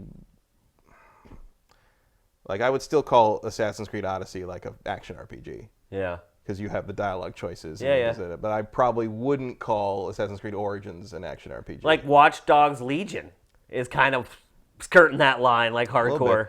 Like that might even be a new form of RPG because you're not playing any one role. You're playing every role. You're playing every role, or you're kind of playing an idea. Yeah. Almost. Like you're playing the idea of resistance. That's true. Infecting everyone. Yeah. And kind of creating this legion. The waters just keep getting muddier with Yeah, every year. There's some game that comes out, you're like, but wait a minute, where do I put this one? Yeah. Like, it's crazy. It's good to see. That's progression. Yeah. That's what we need to see in our industry. The more you can confuse me with your genre choice, the better, because it means someone might come up with a new one day. Yep.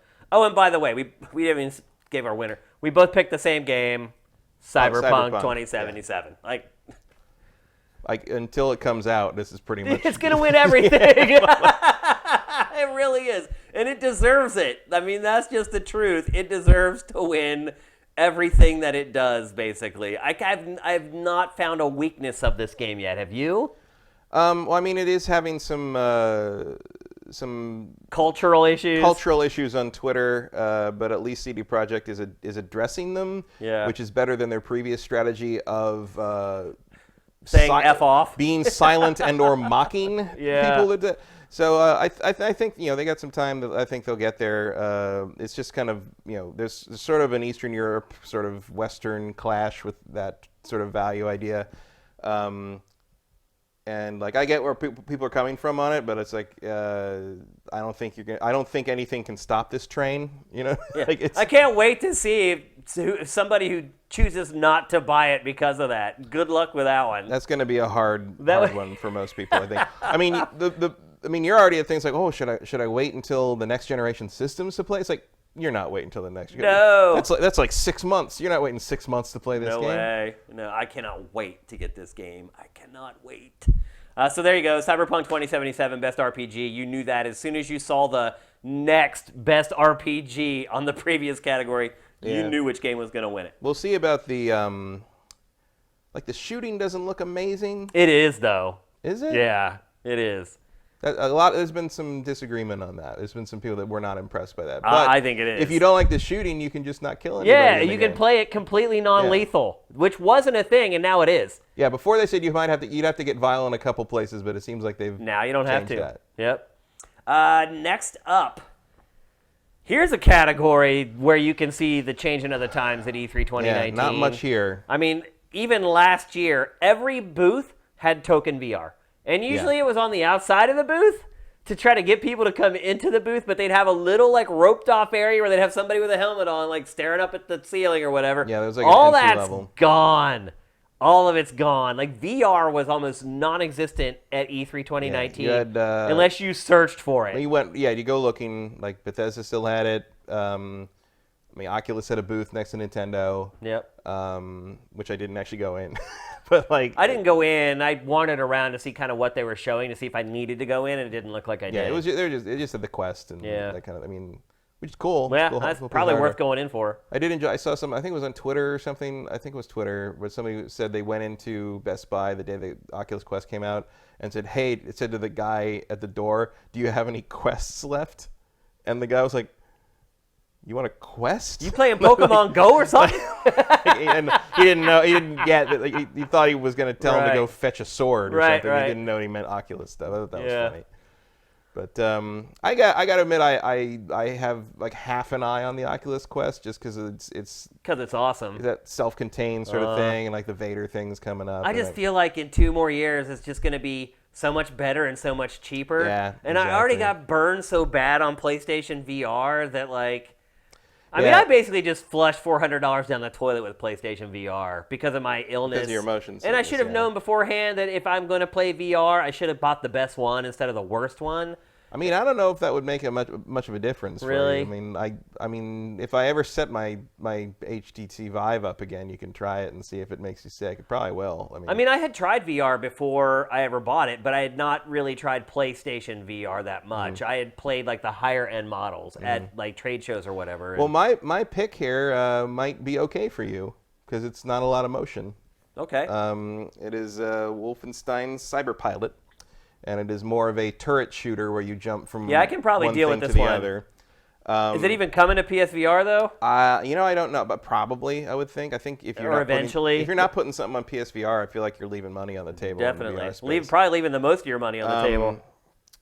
And this is not the most exciting game I've ever seen, but it is a type of VR game that I enjoy in general. I certainly enjoyed stuff like Gunjack and sort of just like, running rampant around somewhere and blowing stuff up and shooting things. And I mean, most VR shooters are like this. Yeah. Most of them do not let you move. And the world of the Wolfenstein world of like kind of the alternate timeline, I think is cool. I think the diesel punk aesthetic is cool. Yeah. So yeah, I think VR was pretty much a dud this year at E3, and this was the only thing that caught my attention. It's honestly mainly because of the IP, because I like the IP, and when it comes out, I will play it, and when it comes out, I will buy it, and that is about as high a recommendation as I can give a VR game right now. Well, Matt, I'm about to show you a game that I think is going to change your mind. Oh, yeah? I have never heard of this. Wait till you see this. My pick for best VR game of E3 2019 is a game called Pistol Whip. It is... So I just said most VR shooters, you don't move. You do move in this one, but it moves for you. So you're constantly being forced through the world. So it has like a big point component to it, but it also has a music and rhythm element to it, like Beat Saber. So the object of the game is to shoot to the beat. And it's also mixed reality. So you're actually in the game in kind of an AR kind of way. And it's crazy action-packed. I love the art style. It's kind of like Super Hot crossed with Beat Saber. Crossed with Virtua Cop. Yeah. It's like a light gun shooter, freaking awesome. Like, this is probably the coolest VR game I think I've ever seen. Other than... I don't know if it beats Star Trek. I love Star Trek. Oh, yeah. But, that always have a place in my you're heart. right. This catches my attention. I didn't know about this. Super Hot has blown up in VR. Oh, yeah. And this is kind of like it. Super Hot works really well in VR. It does, yeah. And I kind of knew that when I played it in non-VR. I was like, oh, this is going to be a good VR game. This game looks awesome. I do not think, though, that it's announced for PlayStation VR. I think it's announced for everything but, because PlayStation VR just doesn't do mixed reality. No, it does. I don't think it's a camera that can do that. That can do it. And so this is going to be available for the higher-end VR HMDs, but the game looks ace, man. Like, Beat Saber is the biggest VR game. Yes. So anytime you can tie kind of that whole idea of you stand still and the world comes at you into it, people are going to get it. Shooting to the beat. You ever played a shooter where you shot to the beat? It sounds familiar, actually, but I can't name it. I can't think of any. Sort of Rez, but you didn't have control over that. It was more like whenever you locked on, whenever you shot it, it automatically made it part of the beat. Yeah, it didn't reward you either for being good at it and timing it. So this is the type of stuff I think VR needs to get a shot in the arm to get people excited about it again. Well, I think definitely Beat Saber proved that that's your in right now. Yeah. Like if you want people that don't have VR to adopt VR, like this kind of thing is what works. And unfortunately, Just Dance should maybe take a look at know, this. you're right. And unfortunately, Beat Saber does, like, the PSVR version of it sucks. Like, I wanted to, like, get it and play it, and every review for it is like it's terrible. So, and this isn't coming to PlayStation VR either. Again, I feel like I just flushed $400 down the toilet, but maybe you should sell it before. Maybe that's a good idea, actually. Time comes. I mean, because surely the PSVR 2, you'll know one way or the other by that time that comes out. I think I know already that that's coming. But it's like, I'm not going to really want to play anything. I mean, by the time that comes out, right. you'll be able to make a more informed decision. Good point. On that one. That's true. But I'm just saying, get rid of if you don't like the PSVR, get rid of it before the PSVR 2 is announced and the price for the PSVR 1 tanks. Plummets. That's a good idea. And they did not announce it at E3. No. Because they weren't there. Yeah. So, yeah. Well, they could announce it at in December or something at PSX. Yeah, well, I mean, I just do it. If you for some reason need to use it, you can just come use mine. Yeah, it's not like I even play it anyway. No. I'm not going to miss anything. We'll keep a bucket next to the couch. All right, next up is Best Action Adventure. As we always say during our Best of E3 or our Game of the Year awards, a dying genre that's usually hard to find winners in, although this E3, there was a bunch of them. Yeah, there was a number. I mean, Avengers is basically an action adventure. Yeah. Control is basically an action adventure. You're edging up to action adventure with Final Fantasy VII. Yeah, kind of. Like, it's probably closer to that than RPG. You're on the edge, Yeah. I think. Yeah, it's kind of in no man's land. Yeah. The Final Fantasy VII remake. But anyway, we have the same winner for this one, and people are probably not going to be surprised. The winner is Watch Dogs Legion. This is, again, like top 5 Game of the Show candidate. One of the coolest games I've seen in quite a while at E3. I don't know what more we can say about it. I don't know. Just everything that they showed you at the press conference is real. It's legit. It happens. It works. I was skeptical about it, and then I saw a demo of it, and I was like, damn. Like, more. There's more in this than what they showed. I almost feel like they held back a little bit to not overwhelm people with, like, all the stuff in this game. And even the people I know who are involved with this game, they're like, oh yeah, they're all very happy because they feel like it's being portrayed accurately. Yeah. Like there's no like weird oh, we're gonna hide this thing by claiming it's something different, or we're gonna like obscure this part of the game because it's not working right. No, it's all out there. What they're saying it does is in fact what it does, and it is in fact what they're trying to make it do. It's I will say this: when I said earlier that there are some games that look better in their marketing materials than they do in person, this is one of them. Oh, like when you're actually out on the street. Yeah, I mean, A, Ubisoft does that. B, it feels like the PC version of this game is going to be a lot better looking. A lot. Yeah, like the PS4 version of this game is not really a looker, man. Like the character models especially look bad. And some of the facial animation, and that's something that probably will go across like all of them, isn't very good. Like it's kind of weird. It's like a dichotomy because you have this team, and they say this is the Assassin's Creed Odyssey team. I don't know about that. Like, how do you get this whole game done in like I think they worked on it for sure. There were some people on that team that worked on this, but I don't think like it was built from the beginning. As I understand it, the full staff up was when Odyssey was finished. Oh, okay. So like it was kind of a thing where people have been working on this for a long time. And then they came in to help polish it off. Because I mean, when you're talking about full staff on a Ubisoft game, you're talking about 400 or 500 people. Oh, so, I mean, if you were watch that one about For Honor, at the end of that, they had like 1,000 people working on it. If you're including like international testing Yeah. and localization, I mean, yeah, you're talking about thousands of people getting one of these international releases done. Yep. But in terms of sort of finishing the game, I think you're talking about a 400 or 500 person team. Yeah. Yeah, I mean, Ubisoft doesn't really have studios anymore. Its studios start the game, and then at the end of the game, like, all of them just jump on it. Yeah, it's almost like distributed computing. Yeah, you're right. That's a good way to put it. But don't get me wrong. It doesn't look as good playing it on like PS4 as it did and all that material, but it plays even better than I thought it was going to. Yeah, the playing it is kind of the point There's here. so many little cool things in that game that just happen out of nowhere, or just scanning people and the amount of information. Yeah, the scanning people stuff I'm very happy with. And then you think, you're like, oh, okay, this can't like really like impact how you control this character or how effective, and all of it absolutely does. It's like when they first said you could play any NPC, I was like, yeah, sure. Like you're going to have like 3 archetypes, and it's just going to be copy and paste across all the NPCs. No, like every one of them has like, and they go about and do the stuff they're supposed to be doing. Like if you scan someone and it's like, oh, he's a delivery driver. Like if you follow him long enough, he'll get into a car and he'll start delivering crap. Like it's crazy, dude. Well, it's stuff like if you, the thing that I'm really excited about is the impact you have on the world and how they react properly to what you've done. So like, if you have an NPC who is married and you kill that NPC's wife, instead of going to work or going on a date with the wife, or like going to the date location without the wife, he will go to the graveyard where she's buried and mourn her. And it's just crazy, man. And like when you do stuff for your own Legion people, and like say one of them gets arrested, you can if you get character out of jail, if you break him out of jail, his family will like you better, will like the Resistance better because the Resistance took care of their own. It's really mind-boggling. It's like the amount of like kind of community and NPC opinion stuff you can have like going on this is amazing, and they haven't even talked about multiplayer stuff yet. I know. There's always some interesting mingle-player, multiplayer stuff in these Watch Dogs games, and I'm very interested to see what that's going to be. And it looks so good already, and it still has another 8-9 months in the cooker.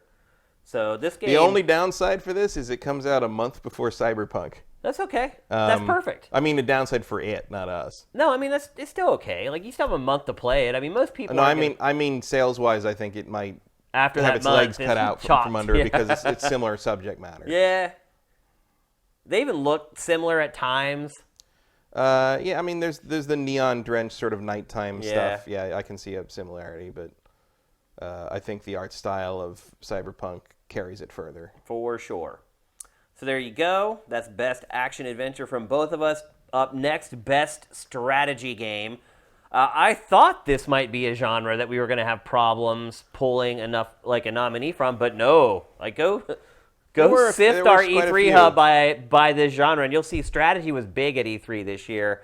I had problems. I actually had 3 different games on this before I finally settled on the one that I picked. I didn't have that much of a problem, just because this. Because I had yours at first, the one that you picked at first. And I did a little more digging, and then I had John Wick. And then I did a little more digging. And John Wick I didn't get to see, actually. I heard it was good. It's good, man. Yeah. But my pick is, I think, the same as last year, which is Fire Emblem 3 Houses. I really cannot emphasize how much I'm looking forward to this one. I mean, part because it's so close. But like I love Fire Emblem. It's one of my favorite Nintendo franchises. What they're doing with this like really makes me interested.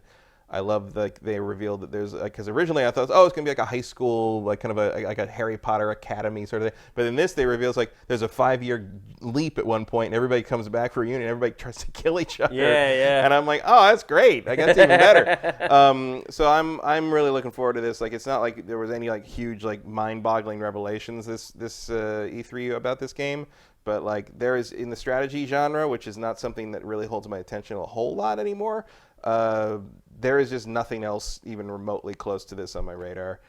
Although, I guess if I had to pick a runner-up, I thought Evil Genius 2 looked pretty neat. There's a lot of good strategy. There was a lot of good strategy games at E3 for sure. Evil Genius 2, another sequel, like 15 years after the original. Like it's cool to see some of these creators going back to these games that had so much potential that you'd think would be long dead now. But they're still willing to go back and do it and try it again. That's why you got to always hold on to your IP, man. Yes. Always hold on to your IP and your goddamn source code. Yeah. I don't know if you saw there's a Twitter thread about all Square Enix's like porting woes over the years. Because they don't have the source code. Because they don't have the source code or they don't have any communication lines set up between like the international stuff and the Japanese stuff, or like where like to get the pre-rendered backgrounds out of Final Fantasy VII, the PC team had to pull them out of the old. I mean, it was I can't remember who did it, but if you just like probably search Twitter for like Square Enix porting problems, you'll probably find it's like 30 tweets long of all these weird things they had to do, and then people are like, oh wow, Square Enix is so bad at this, and then the person who posted the thread is like, no, this is pretty much all development. It's just Square Enix's stuff gets known eventually. Yeah. And it's just the amount of weird little tricks and hoops that the people who made like the modern ports of the classic games had to go through. It's amazing. Yeah. So yeah, save your source code, folks. Like everybody archive that stuff properly. And hold on to your IP. And your IP. You never know. You never know when that's going to suddenly be valuable again. Yep. My pick for best strategy game is Age of Wonders Planetfall. I am a sucker for Civ. However, Civ, it's not really a thing right now. Yeah, I mean, well, it kind of is because they keep releasing like new expansions for it. 6, yeah. But it never goes as far as this in the sci-fi realm. Like Civ games, they'll go into the future sometimes. Like you can like blast off into space sometimes, but it's never stuff like this, where it's just crazy like far future sci-fi mechs and spaceships and things like that. And so to me, it's like a nice change of pace, a nice twist on the Civ franchise. I just got done. I mean, I guess I'm done playing Civ. Are you ever done playing a Civ game? It seems like every time I say that, like I end up booting it up again and like playing it for some more. I like 4X strategy games a lot. Like, that's just kind of my wheelhouse for strategy. And this game looks dope. I think it's going to end up scoring real big, and I think it's going to be the next big installment in that genre for folks who like it. You know what I'd love to see a remaster of? Rise of Legends. Yeah? Remember that? Yeah, I do remember it. Yeah. The Rise of Empire. Was it Rise of Nations? Rise of Nations. The Rise of Nations guys did. It was basically like a weird steampunk magical myth thing, and like I don't think anybody really played it, but I loved it. This game has a lot of I was reminded of it by this thing. Yeah. I was going to say, this game has similar... When the gaggle of, like, killer attack penguins right, went running, I was like, it's kind of like Rise of Legends. I like that, though. I like how it's, like, kind of off-kilter a little bit. We kind of get that play-it-straight aesthetic from the Civ franchise. It's good to see. And, look, the developer that's making this, their games are always crazy polished and crazy good. So, you know, sometimes you see games that do something goofy, and then you play them, you're like, oh, well, the rest of the game sucks. That's not going to be the case with this one. So... as a 4X strategy head, it wins for my best strategy game of E3 2019. Now, a genre that we kind of cracked open a little bit this year. It included both 2D and 3D in the same category, and that is best platformer. Matt, what did you pick? And that's purely because there's like no 3D platformers left. Yeah, there's not a lot, but there is one, and it's Psychonauts 2. Yep, that's right. I'm just gonna keep saying Psychonauts 2 all day. And that's it's probably your most awarded game of the whole awards. Yeah, It'll be interesting to count it up and see if Cyberpunk or that wins more. Yeah, I don't know. Like Psychonauts 2 is kind of my shit. It's your jam. Like, yeah, always has been. That game, I fell in love with that game, the first game when I played it, just in a way I wasn't ready for. Yep. So, yeah. Don't really need to say anything else about it. Not much else to say about Psychonauts is great. There it is, G4, number 6 best Xbox Number game. 6? What the hell was ahead of it? Well, you probably helped pick it. Yeah, but that sounds like an argument I lost somewhere along the way. Okay, my pick for best platform, and this might surprise some people, is Super Mario Maker 2. It was the best platformer I played at E3. You didn't even want to play that before. I know. But again, I think the pickings were pretty slim. I mean, yeah, but still. And in a lot of the indie stuff, it's like there aren't that many just straight platformers on indie anymore. They're always like action adventures or Metroidvanias or whatever. And I don't really like most of the indie platformers that are just like, hey, we're going to make this as hard as possible to see how long you'll last before you get pissed off and throw your controller. The stuff that I played of Super Mario Maker 2 at E3, like the stuff that had been built by the Nintendo folks, was pretty freaking mind-boggling. I think that they did some demos of it on the Treehouse stage of the same stuff that I played. I'm not 100% sure. But I had a lot of fun with it. I didn't spend any time actually building stuff. Like, you just kind of shuffle you in and like, hey, pick a level and play. But what I played was really fun, man. Like, I had a good time with it. Way more fun than I really thought that I would. This game is going to do really, really well, I think, both with critics and commercially at retail. Yeah, I don't think there's any doubt on that. If you figure the first one sold like 2 million on Wii U, this is going to sell probably like 8 or 9 at least on Switch. So yeah, I wouldn't say I've completely changed my mind on it. It's not like I hate it or anything, but to me, it was the best platformer there. And I am usually partial to 3D platformers as well. I should provide one caveat, though. I did not get to check out the new ukulele. Did you? No, I walked past it, but I never... Was it on the floor, like playable? There was a booth with it on, in I think it was like a closed door thing you had to get into. But I never saw it. I did walk by a booth that had the logo for it on it. I just was on my way somewhere else and couldn't stop for it. Yeah, so I didn't get to check it out, so I couldn't give it the win. But this is probably the best platformer at E3. Yeah, I mean, 2D when it stuff, comes down to it. I mean, how are you going to top Mario? Yeah, and endless Mario, basically. Yeah, Mario that doesn't stop. Yep. All right, we're coming to the end of our genre awards. We have 2 more genres left, and then we get into kind of the more fun stuff. I mean, it's all fun, but then we get into more, I don't know what the word is to use to describe our last like 4 or 5. Kind of more broad. Yeah. But next up is best driving game and... only driving game. Like, this is the one category that when I was poking around looking at like if there were anyone else had put their E3 picks up, and I don't think anybody had except IGN, but like IGN had theirs up and is the only category with no runners up. Yeah. There are a couple other driving games, but they're indie. But yeah, it's like there's only one clear choice, Yeah. and that is Forza Horizon 4 Lego Speed Speed Champions. Everything is awesome. Well, I mean, the good news is, and like sometimes we would eliminate this category altogether. Like, we don't have fighting this year because there was like one candidate that wasn't even good. There were 3 things. There were 3 fighting games I noticed. There was Mortal Kombat with the new character. Yeah. There was See, I try not to reward stuff like that. There was Grand Blue Fantasy Versus, which is actually good. It's Arc System works making a fighting game out of a mobile RPG, but it looks amazing. It plays well, it looks amazing. It was Xseed had it there, but it's sort of like the default winner and then SNK like put out some announcement stuff for Samurai Showdown, but I don't think it was there. It wasn't at the show. Yep. Yeah, I did run into a guy who's working on it, but I didn't see the game. Yeah. So anyway, fighting was eliminated this year, but this one was not. And because this is awesome. Like, this probably would have won even if there were other good driving games. The best fighting games at E3 were on all those retro arcade things. No, yeah, you're right. Because it was all the Marvel stuff and Street Fighter and all that. Yeah. But for those of you who don't know, this isn't just like a DLC pack where they give you cars made out of Legos. This like completely transforms the game from the ground up. Yeah, this is Forza Horizon 4's version of that Hot Wheels expansion for 3. Yeah. Which is exactly what they needed to keep on, because that expansion was amazing, and this expansion looks like it will also be amazing. And Forza Horizon 4 is amazing. Yep. Best driving game of this generation, in my opinion. So, big, huge, beefy, chunky DLC drop that's stylized like this and worked on in conjunction with Lego to make sure it's all legit. It was out yesterday, I think. Right? Yeah, easy winner. And you can go get it right now. Yep. That's the best part about it. And here we go. Our last genre award for Best of E3 2019, and it is Best Adventure Game. Matt, what's your pick? My pick is the game you wouldn't stop making fun of, 12 Minutes.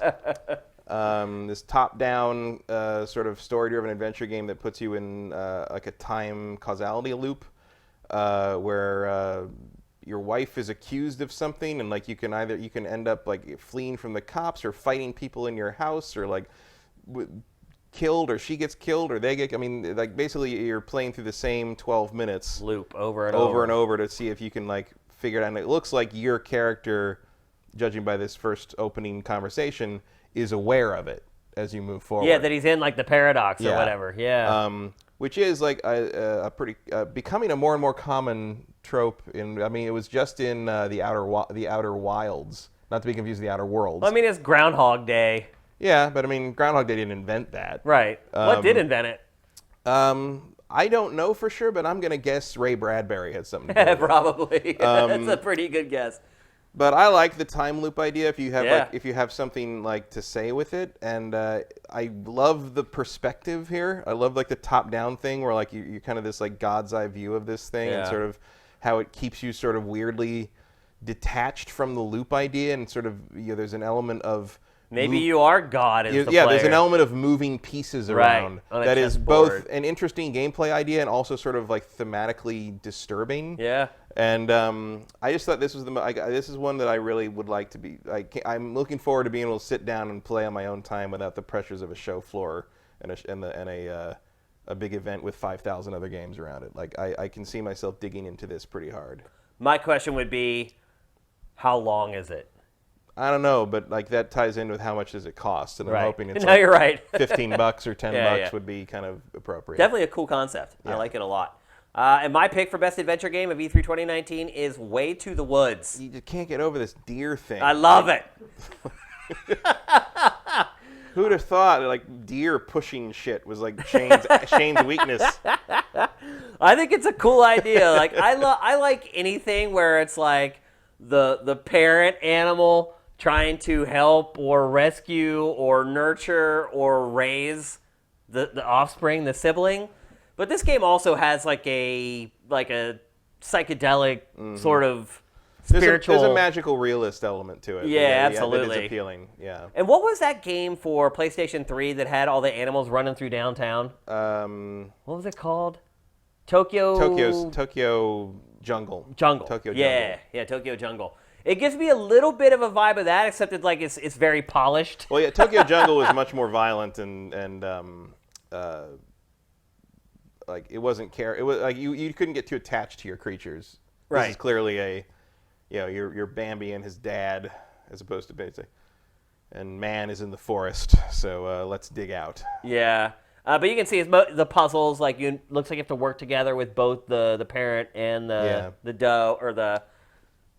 Buck, he's a buck. Yeah, I guess he is a buck. Got antlers as a buck. Yeah. I was thinking These of antlers fawn, that big. though, is what I was thinking of. Oh, fawn, yeah.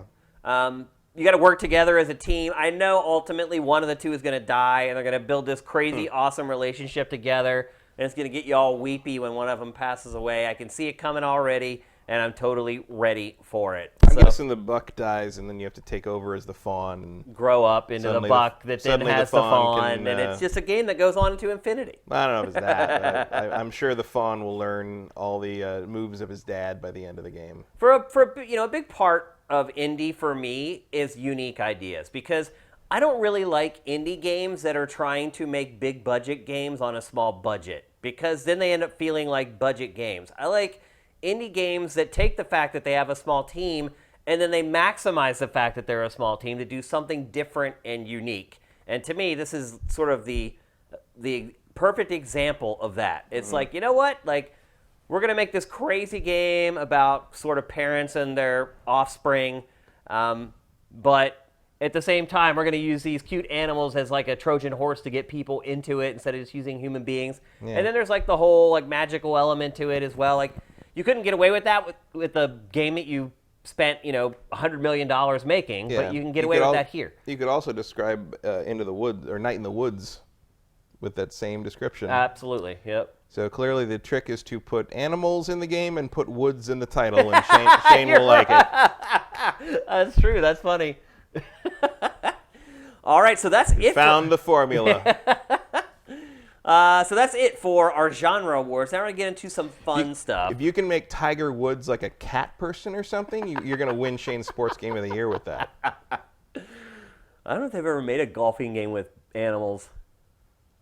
I don't know. Even PlayStation's golf game. Everyone's golf never did that. Animal Crossing Golf coming up. Yep. Next up is the category that was the hardest for me to pick of all of them. Because everything was a trailer. Because there's so many, and there's so many good ones. Yeah. There's a lot of good trailers. And so best trailer is up next. Matt, what did you pick and why? My favorite is the Super Smash Bros. Banjo-Kazooie reveal trailer.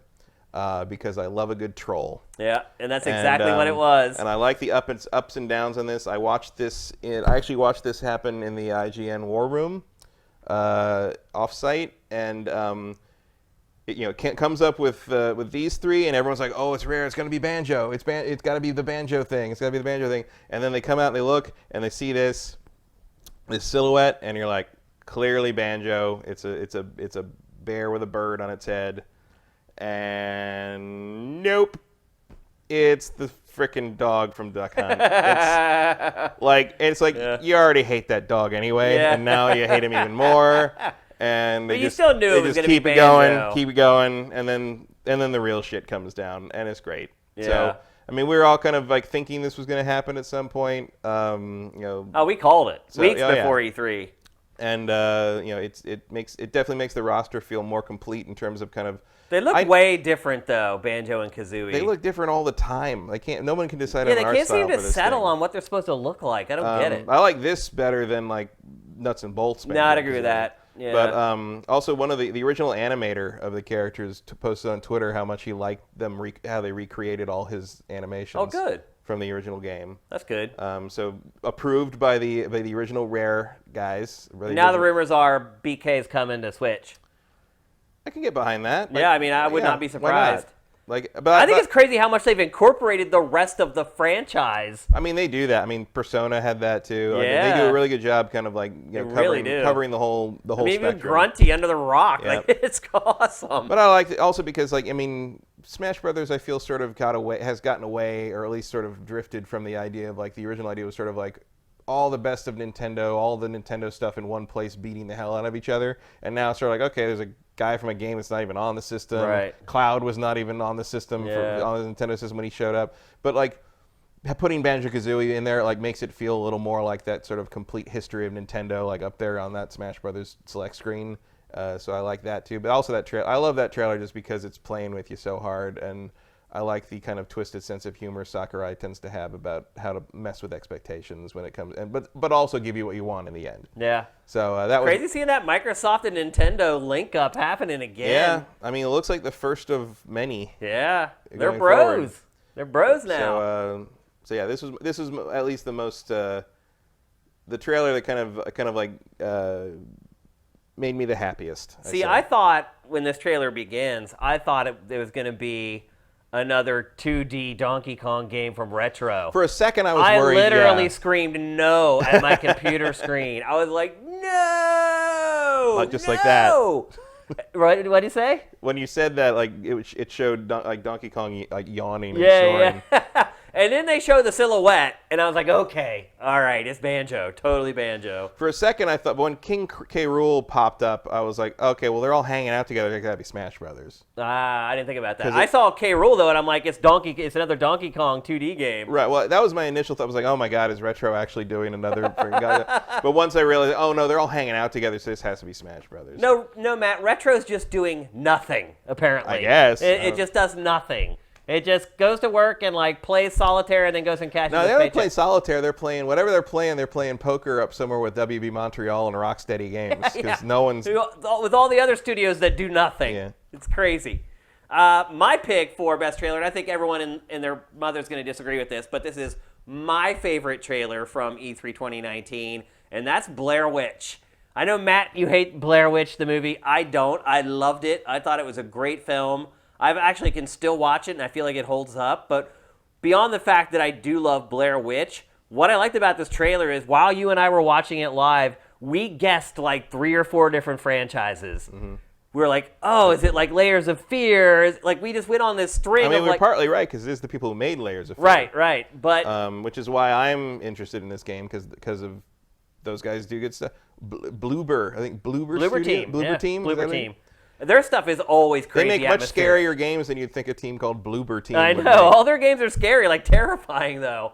And then so we were watching this, and it looked good the whole time. We just couldn't quite figure out what it was. I thought it was some kind of Outlast spinoff. Yeah, it could have been. Because with the camera, like Outlast uses cameras so much. Right. And then the scene happens inside the staring basement. at the wall thing. Oh, it's Blair Witch. It's so. Isn't it funny how that has become like iconic of Blair Witch though? Like it's literally the only shot I remember from that stupid movie. Well, it's the last shot of the movie. Right. Well, because the only thing it's the payoff is like you guy standing in the corner, yeah, that's what I remember. But as soon as they show that, we were both like Blair Witch, and they do the. Well, you were Blair Witch. I was like Blair Witch. Yeah, I really liked the first film. The second one, not so great. Yeah, all the follow-up stuff is terrible. Yeah, it wasn't good. But the first one, I loved it. I mean, it was really groundbreaking at the time. The way I saw Blair Witch, the first one it was like a preview night screening at midnight in Palo Alto at the Palo Alto cinema there.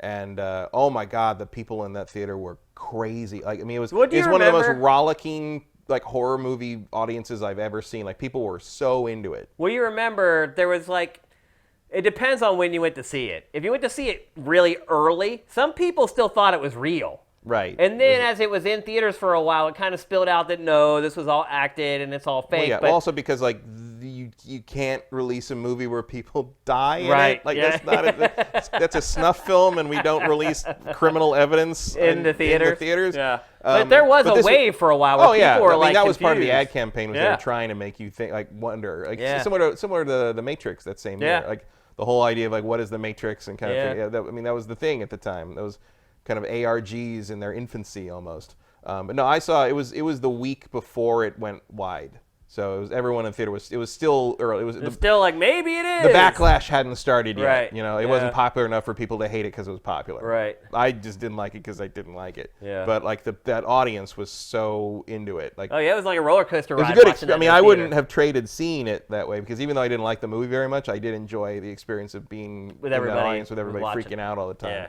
But Bloober Team needs something like this. Like attaching a license onto the stuff that it's already been doing, I think is a really good idea because I feel like they've been flying under the radar. Like Observer, that's a great game. It is. But people don't really give it a chance. And now that it has like a license that most people probably know, Has a although license millennials probably don't know what it is. It has a license, and it was prominent in Microsoft's conference. Yeah. So I think that'll help. Absolutely. So anyway, I know you guys are probably sitting there saying, oh my God, Shane's crazy. Here's trailer XYZ that's way better than that one. It's my pick. Up next, biggest surprise. And we do have two different picks for this. Matt, what's your pick for the biggest surprise of E3 2019? I mean, there were actually a fair number of surprises this year. Yeah, for sure. The biggest one is Keanu Reeves as Johnny Silverhand. Yeah. I mean, that's just the big news coming from the show in general. But like that, like my wife asked me about that. She's Right. like, "Wait, so Keanu Reeves is in one of these games?" And I'm like, "Yeah, one of like the best game." Just not a thing I would have thought Keanu Reeves would do. No, it seems so out of character for him. But it's the year of Keanu. Yeah, well, it is. It does he's seem in like to be that way. 6 movies this year. Yeah, it's crazy. He's even in Toy Story. Yeah, I know. But he's a also revival. so he's playing Johnny Silverhand is he also plays a lot of characters named Johnny. Have you noticed that? Yeah, that's true. So this is actually an established character in the Cyberpunk RPG. He's a singer. He's like a celebrity. And there have been rumors in the kind of the fluff of this game that he's dead, and it looks so. Apparently, he's going to show. He lost up an arm. Yeah, well, he hasn't had the arm forever. Oh, okay. Like he's named Silverhand Ow, duh. And but he's apparently going to appear to you as sort of a hologram ghost thing throughout. Like you see, he's sort of glitchy in this shot. So the implication is that he is dead, but he's alive in the net or something like that. Okay. But do you think he's gonna have a big part in the game? Yeah, he's like your like buddy. Oh, really? Supposedly he's gonna be like kind of your conscience almost, or part That's of your scary. part of your constant. You know, It's like your AI. Is he like telling you like you need to go over here now? Yeah, I think he might be something like that. Or like you remember in Darksiders when Mark Hamill played that like black like ghost monster. Yeah, like I do remember that. I think he's gonna be like that. Oh, okay. Yeah, and it also makes you wonder like who else is gonna be in this movie? Who's gonna be in this game? Yeah, there could be a ton more Because cameos. look, I'll tell you this much: if I'm a celebrity that normally wouldn't do a game, and I see that Keanu did this, I'd be I'm like, hey, maybe can I I should get return in? that phone call. Yeah. Maybe it's time to call Dave Bautista or they haven't already, Jake Gyllenhaal or like Well, plus it's like he was like treated like a god at E3. Yeah. Like it's crazy how Everybody like loves Keanu. I mean, I love him too, but it's like it's just I was shocked at like how big the story became. Everybody loves Keanu. Gigantic. I mean, that was one of the stories that made it He to all does the major fun stuff. He's in good movies, and he's a good person, and there's no like weird, creepy scandal stuff that pops up. Yeah, he says around he like him. won't touch women. Yeah, like It's probably a smart move right now. he loves dogs. Yeah. He's like, what can you say? What's there to not like? Yeah, I like him. But you got Bill and Ted coming out next year. Like, I was still surprised that it went so big, but that's what happens when you bring him out on Microsoft stage and there's like 5 million people watching. So yeah, of all the surprises, I'm like, wow. If you told me that, if you leaked that ahead of time, I would not have believed it. Yeah, I would have been like, you're just screwing with that. Like that's stupid. Like why would Keanu Reeves be in a cyberpunk video game made by some team in Poland? Yeah, like it's just like why would he do? It's like that. It's like yeah, he was in The Matrix and Johnny Mnemonic. But why would he want to like do something? But here we are. It just doesn't seem like he would want to at all. Winter Keanu is here. It's crazy. My pick for biggest surprise of E3 2019 is The Legend of Zelda Breath of the Wild 2, or the sequel to Breath of the Wild, whatever you want to call it. Mm-hmm. That was my biggest surprise, even though I did say that I thought it was going to be shown. Yeah, I've been saying that's like the obvious, using the assets from Breath of the Wild to make a quick sequel is kind of the obvious move for this for a long time. Yeah, but you were saying that they were going to show a Mario game and not Zelda. That was my guess, yeah. And so this was a guess of mine that I got right, so maybe I shouldn't be that surprised. The other possibility for me was showing Scarlet, but I had also predicted that was going to happen against what everyone else said, and that came true as well. But this was, of those two, this was the one I thought was less likely to happen. Like, I kind of agreed with you. It made sense that they would show a 3D Mario first. I guess it was Mario just because I think Mario was probably easier to do. Yeah. But who knows how far out this is, but... And then, also it's a pleasant surprise because, one, the trailer's freaking awesome. The tone of it is freaking great. I love that it's basically showing you in a dungeon Yeah, Dungeon is encouraging. Like, do you think that that's some kind of a subliminal message from Nintendo that, hey, we're going to give you what you wanted? I don't think that's subliminal at all. I think it's like overt, straight up saying like, hey, you're going to go in stuff in this one. I also love there was a viral tweet that went around about, it was like just a little script format. It was Zelda saying, "Oh, Link, you're back early," and it's like Link's basement's haunted. And she's like, "What?" And Link getting on opponent, loading a .45 pistol, basement's haunted. Like, and I'm like, I don't know. That feels familiar. I don't know what that's a reference. I think it's a reference to something, but like I was like, yeah, that perfectly sums up this trailer. And like, I also like somebody who was it? Somebody on some podcast or some live stream show like IGN or Game Informer. Somebody said that. Zelda has protagonist hair. She got a haircut. Which, because she got a haircut so her hair didn't clip through her outfit. Right. When you run around. That's a good point. And I thought that was an excellent point. I wish I could remember who said that. I was on one of the shows, that was going around on one of the major outlets, I think. But now she looks like the character from Ni no Kuni 2. It might have been kind of funny. I don't know. But they said they had protagonist hair, and I'm like, totally. That's right. So I think there's going to be a co-op element in this. Yeah, I believe that as well. Trailer looks great. Yeah. Looks darker even than Breath of the Wild. Yeah, well, I do feel like, I know they're not calling it Majora's, and it's not related to Majora's Mask, but like, Zelda spin-offs get weird. They do get weird. Like, yeah, I like that though. So I'm looking. I mean, look at like the desiccated Ganon there, like freak. I mean, not for kids. Nope. I mean, although they're gonna play it. They're gonna play it. Yeah, but no, I like everything I saw on that. It looks hot. When do you think we're gonna actually play it? 2 years. Yeah, that's what I'm saying too. They said next year, right? 2020. Yeah, I'm saying 2021. Like March 2021. I think it'll probably be like the Switch's swan song, like the last big game that Nintendo releases for Switch, or before they move on to something else. Maybe, I don't know. The Switch might last a little longer than we think. Possible. But why move on if you don't have to? to? But I just don't think Nintendo will be supporting it as much then. I think they will. I think as long as things keep selling 10 million copies for no reason, like why mess with it? Yeah. Like I think you can squeeze a lot more out of it, especially if you do like a Switch Pro and a Switch Portable, and like if you keep kind of the choice there for the various things, it's doing just fine. It sure is. Absolutely. Don't rock the boat until you have to. Yep. All right, we've only got a few categories left. In fact, there are just 3 remaining. Next up, a dubious award, most disappointing at E3 2019. Matt, what did you pick? Avengers. It's I thought about it, but I don't think it's as bad as like people are making it out to be. It's not as bad as people are making it out to be, but it is the biggest disappointment because it didn't need to be what it is. Yeah. I'm not disappointed in it because everybody's down on it. I'm disappointed because that sure isn't the Avengers game I wanted or would have made. Yeah. I think everyone agrees with you. Yeah. I'm not going to go and say it was the worst game at E3 or whatever. It's just like, I was hoping for a game that could match up to how much I enjoy those movies, and instead I got like a thing where I'm going to be like, well, I guess I'll play it, but I hope we see some shifts, some turnarounds, maybe not a 180, but I'll take a 90, like somewhere in there, like. They're also missing like the sweet spot for releasing this game. It's like you need to strike when the iron's hot. And it's not coming out till next year. But now I'm glad because it's now like, it would have just been. Maybe you just need to delay it till like next fall. Yeah, I wouldn't be surprised if we. I wouldn't either. I mean, that was a catastrophic showing. I mean, you could see it on the faces. We talked to some people at Packers Party who are working on this. Yeah, they really weren't ready for that response. Nope. And one of them was kind of a jerk later on. Like you can tell it's like affecting them. Yeah. Like, although you know what? Like when I was there for the demo on Thursday, like the front of the booth was plastered with Best of E3 stickers.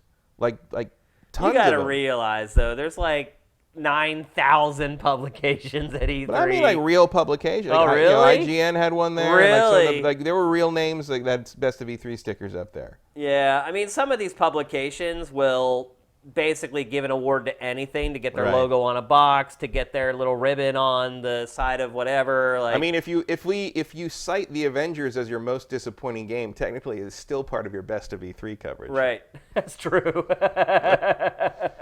Put that on the box. Yeah. My most disappointing game was not the Avengers. I chose something that's an Xbox exclusive, kinda, and that is Battletoads. Mm-hmm. You said you saw somebody play this, but you didn't play it? No, I didn't play it. I mean, you're seeing it right here. Yeah. This is what it looks like. I didn't pick this because you can't be disappointed in something you have no expectations for in the first place. Yeah. I'm not a Battletoads fan. I'm not either, and I think the original game isn't good. I think it's just notorious because of how difficult it is. I mean, it was also, it had some really interesting ideas for the time, like the idea that you fight that first boss from the boss's perspective was sort of never been done before. But it just was, I didn't find it fun to play once you got past a couple levels and we're just up against, like, the punishing difficulty. The auto-scrolling, like, jet bike thing where it's like you got to memorize every single obstacle, and that's just not enjoyable. This is one of those games that has become rosier in people's memories than it deserves to be. And I will say that, like, the new Battletoads, they try to make it like Battletoads. Like, you can see there's the elements there, but just the core gameplay is just so boring, and it's like the beat 'em up part of it is just not fun. It's so basic that all the little stuff that they sprinkle in to be like, hey, look, it's Battletoads, it doesn't matter. It's, like, irrelevant because the core of the game just isn't very fun to play. We waited a long time to get a look at this game, and now that we get a look at it, the way I look at it is like, this is way below what I expected for as long as this game has been in development. And for it to just be like a 2D, like, side-scrolling game, like, I don't know. It's even weird, so they're all their names are because of the old, like Wives' Tale or whatever, that, like, if you touch a toad, you'll get warts. Right. Like, is that even a thing people I don't say think people anymore? even, I don't think millennials have ever heard that. Yeah. When we were growing up, it was a thing, though. I remember hearing it. Don't touch a toad or you'll get warts. I mean, I didn't believe it because it wasn't true, but it's like, I remember understanding why they named them that. Yeah. And, like, I wonder if that's even, I don't know if millennials even touch animals anymore. Yeah. You can pretty much write Battletoads off now after this. I don't know how you bring it back after that. I don't know. It'll be like, like I said at the when we talked about the press conference before, if I need some beat 'em up action, I'm going to go to Streets of Rage 4. Yeah. Which looks a lot better in general, and also looks a lot more true to the original source material than that does. Absolutely. Also, I like the original source material for that, yeah, as opposed to Battletoads. Yeah. It's a good way to sum it up. All right, our next to last category, and this is a new category for this year, Best Publisher. I don't know why we've never had this before. We should have had it because basically with this, you're answering the question, who won E3? Right. And we've never had it. Like, just today, it wasn't even in here until today. And I'm like, wait a minute. Like, we could answer who won E3 with a category in our awards. Like, it's so obvious. So, Best Publisher, we both chose the same one. Yeah, I mean, I don't want to break one of the seals of the apocalypse on this, but, like, I think Nintendo ran away with this one. Oh, yeah. Nintendo destroyed E3 2019. Like, it wasn't even close. No, Like, Microsoft had a chance to. Yeah. But then you go to their area and you're like, wait a minute. Like, where are all these games? Like, yeah, but Nintendo also, like, not only was everything solid, but everything was so immediate. It's like, you're looking and say, oh, when does that come out? Oh, like in 4 weeks. Yeah, like, when does that come out? Oh, 3 weeks after that. Yeah. Like, there's something of note on Nintendo's release schedule every month to the end of the year. Oh, yeah. And it's exactly how it should be. Is just like putting it, like, it's selling it short, basically. Like, there's a big game every month coming from Nintendo. Like, even if you're not into it, you have to acknowledge. And that's with Animal Crossing getting pushed out. Still, yeah. It still has that kind of a lineup, and you could just see it there. Like, even the third-party stuff that was at Nintendo's booth, it all looked good. It all played well. A lot of it was, like, exclusive. Like, yeah, Nintendo showing was amazing. Microsoft had the ability to beat Nintendo, but you go to their thing, and it's like they have Age of Empires 2 on the stage as, like, one of the 5 playable games. Gears 5 is just, like, this weird multiplayer variant. Like, they had the Forza Horizon Lego expand. It's like, really? This is the best stuff you got to show for E3? Couldn't do it. Couldn't hang. So Nintendo, hands down, wins E3 2019. Yep. From both of us. And now, it's time for the biggest and most important award of our Best of E3 2019 awards, and that is Best of Show. This year it's a game. Next year it'll probably be hardware. My guess. Yeah, maybe. unless there's like a particular standout game for that hardware. Yeah, or unless the hardware is a complete unmitigated disaster. That too. Which is possible, you never know. But our pick for best of show, and Matt and I agree, is Cyberpunk 2077. It's like you said it at the beginning. I was going to hold that line until the end of the show, but you said it right at the beginning. Like, until this game comes out, it's going to win every category that it qualifies for. So you better hope it comes out when it says it's coming out. Because otherwise, next E3 is just going to be this again. I mean, I wonder what CD Projekt will show next E3, because they're going to have something new. Yeah, that's true. That's a good point, actually.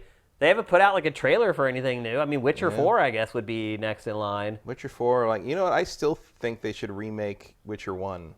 That wouldn't be a bad call. In the Witcher 3 engine. Yeah. They were going to remake it as White Wolf for 360, and then they shelved the project. But I think you should remake the first one, because the first game, as much as I love it, is just not something I would recommend someone play today. To get it up to that par, Witcher 2 still works. You can bundle Witcher 1 through 3 all in one thing and sell it as like a trilogy bundle for like 10 years. Yeah. Like, I think that would be a good thing moving forward to do. Yeah, I mean, this game is like in a class of its own. I mean, it's like, was there any game that was even close for you? Like, Watch Dogs Legion got kind of close for me. Yeah, but just not. I mean, and yeah, part of this is pedigree. Part of this is just like Witcher 3 was so great that like anything these people do has my full attention. But this looks like it destroys The Witcher 3 in pretty much on every front. Like, for me personally, anyway, I'm way more interested in the story and the world. And I'm not going to go that far. I absolutely will. Because The Witcher 3 was something with the characters I'd been invested in for many years. But I think even the cop who showed up yesterday to clear my car so I wouldn't get arrested if I drove it around, we were talking about RPGs, and I was like, well, do you like The Witcher 3? He's like, oh, that combat's so clunky. I was like, you're a cop. Like, even the cop knew that the combat in The Witcher was kind of trash. This game, it has no weakness. Like, I still don't believe. I'm not convinced on the shooting in this. You'll see. It's not even just good shooting. It's shooting like you've never done before. Like, you can bank your bullets. Like, it is the whole game is just aces. Right, but did you play it? No, I mean, I watched them play. They won't let anyone play. Right, that's what I mean. Like, there's a difference between a controlled demo and how it plays when you get your hands and you're trying to do it yourself, and I'm not super convinced yet on the shooting. It's the only part of this game that I have any kind of doubt on. Yeah. It's awesome. Like, I'll be glad when it's out so we can stop giving it awards. Like, I get bad, but it just deserves it. Like, there's no other game I could even think that compared to it at the show. So, there you go. Cyberpunk 2077, best in show at E3 2019. So we're going to open up to questions for you guys right now. If you have any other questions, I know we did a ton of Q&A during all our live streams during the week at E3, but surely during the week stuff has popped up that you want to ask us about. A couple reminders.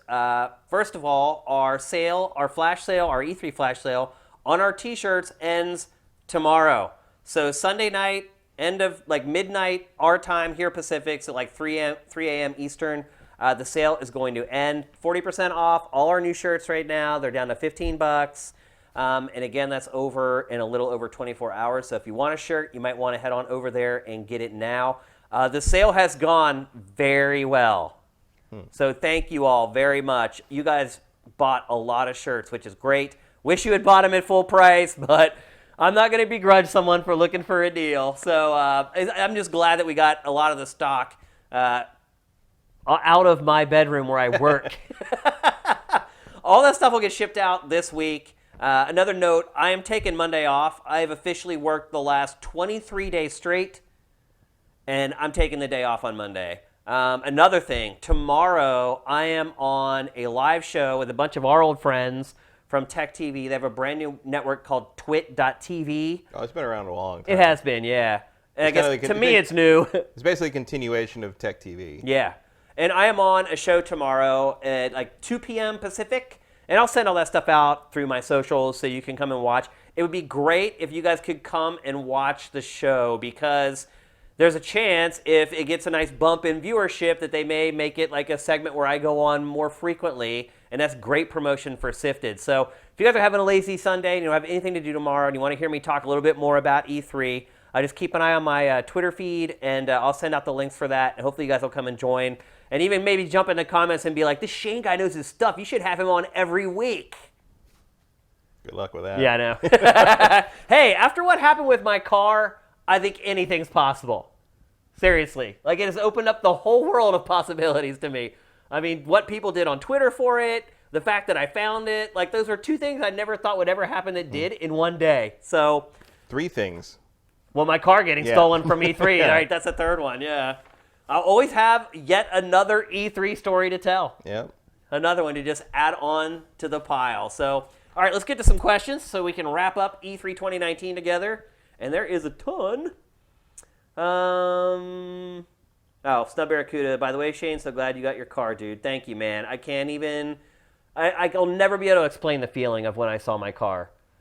And I saw a Z, like, parked on the street, and I was like, that's just a Z, it's not mine. And then the headlights hit the license plate and just, like, this jolt of adrenaline. It was crazy. Like, I was literally high for, like, 2 hours off of adrenaline. Like, I went home. I didn't eat all day yesterday. I could not eat. I was just sick and I just couldn't do it.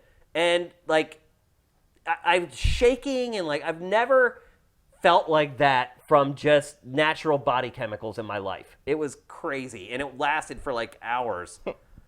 W. Matthew, which platform are you planning to play Cyberpunk on? Feels like the console versions of that game is going to run like crap. Why would you say that? I don't know. Because it's a game from CD Projekt Red, and The Witcher took quite a while before they got it running good. No, I mean, it ran pretty okay on... Well, no, because it ran pretty okay on Xbox One X when that came out. But, like, I don't know. I'm probably play Cyberpunk on X One X because I don't think my existing PC is really up to that game. And then I will replay it on the new system whenever one of the new systems comes out. I pretty much play everything on PS4, so I probably will play it. If I I had an X, I would obviously play it on X. But I'm not going to wait for the new systems to play it. Me either. Crazy. Heck no, man. Hell no. I cannot wait to play that game. J. Reed Vic 7 with graphics and services having gotten to such a great place.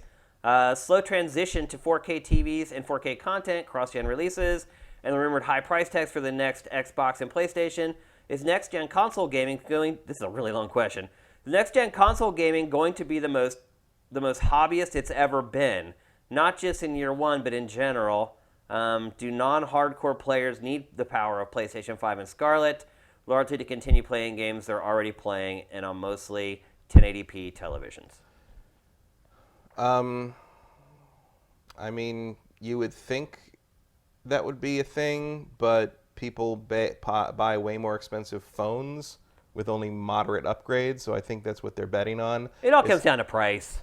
It all comes down to marketing. It all comes down to convincing you that this is the thing you need. Yeah, but if that thing that you need is $600, that's a tough sell. The phones cost more. Yeah. Like if you people have accepted though that phones cost that much. Yeah, well, now it's the time to convince people that consoles that's cost how much console upgrades cost. It is. I mean, it's not like a simple task, but that is what they're going to try to do. Pack believes that whatever the price ends up being, they're both going to be priced exactly the same. That seems likely. So you're going to have to make a choice, basically. Which software do you want to play? Or if you're rich, you can buy both. But or buy the first one and buy the other one later. But I mean, they're also like, saying, what do you want to play? What do you want to play at launch? Really? Yeah, I think they're also saying too that this is what Xbox says. It's going to be the biggest graphical leap, like since Xbox to Xbox 360. Mm-hmm. If that is true, which I don't 100% believe it, but if it's true, then you have your selling point. I mean, if you're talking about a jump to real, true 4K as opposed to sort of the checkerboarding or the variable resolution we have in a lot of the systems parlor now, tricks they've been using until now, ray tracing, all that stuff. I mean, it could be that visually. It could be that. We'll see. I mean, that's the funny thing is, like, I think a lot of those graphical tricks are more important than resolution.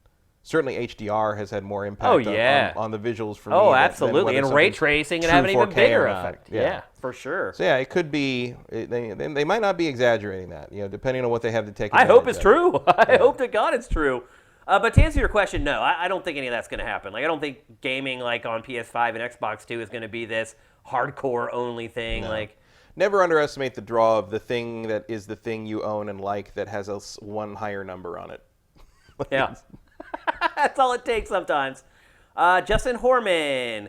What at the Xbox briefing do you think made the biggest impression that you're like 100% sure would have been on PlayStation stage if they were there? Dragon Ball. Yeah. Oh yeah, that's blatant. Yeah.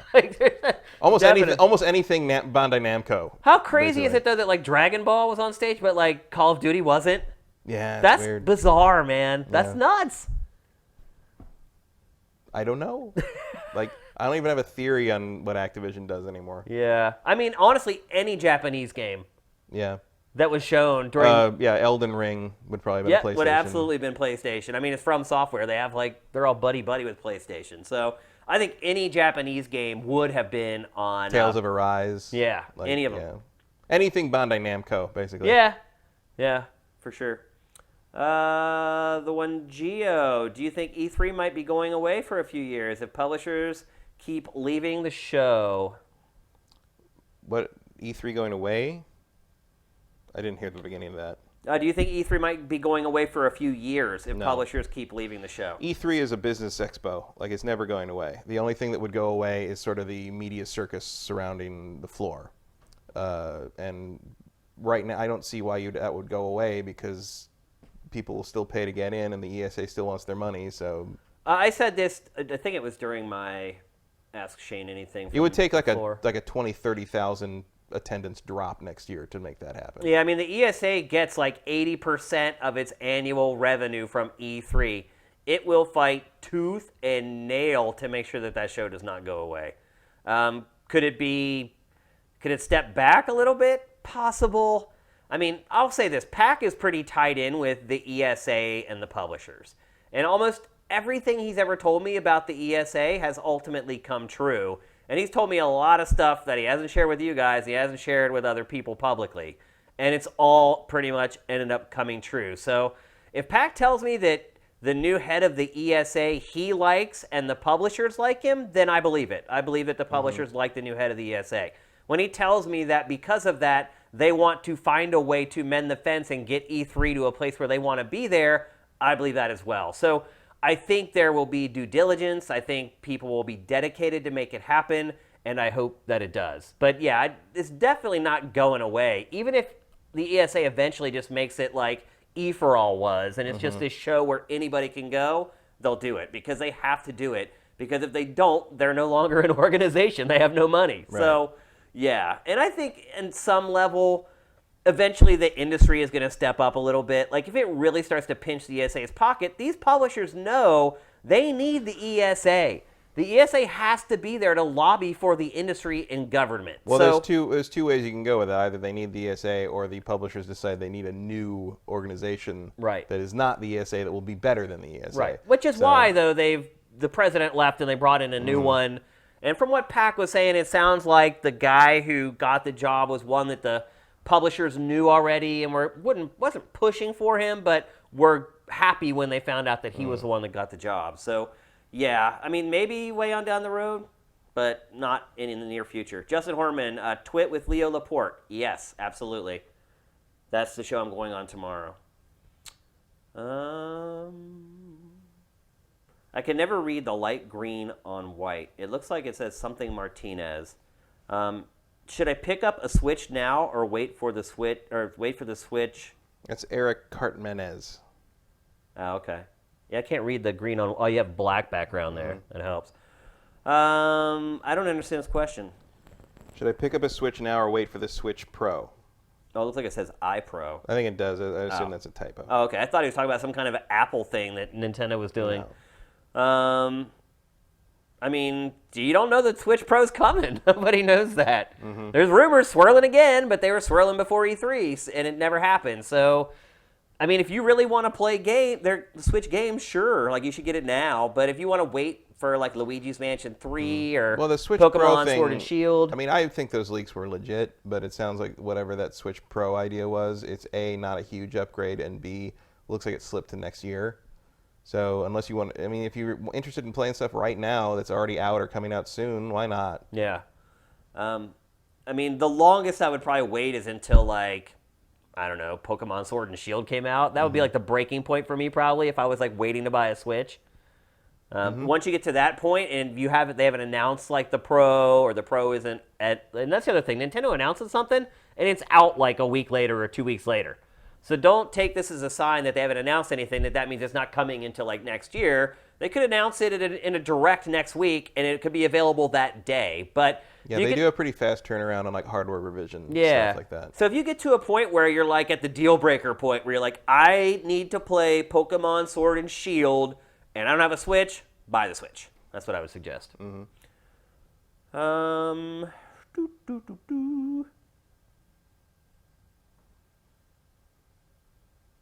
Lord Xerxes, with E3 done and over, do you think Sony will have any conferences this year to talk about PS5, or wait till early next year to blow the lid off it? I think they'll wait until next year, but I think we will hear about it at some of whatever their direct equivalents. I don't remember what they call their directs. State of Play. State of Play. I think they will probably mention stuff, but I think their state of plays moving forward will be probably related more to Death Stranding and Last of Us 2. Yeah. If they're gonna like really show the system, I would expect they're gonna wait until next year. I mean, Microsoft basically announced the same exact specs. The only thing that it added that Sony had not announced for PlayStation 5 was optical disc drive. Well, I don't agree with that. We don't know any specs on Xbox.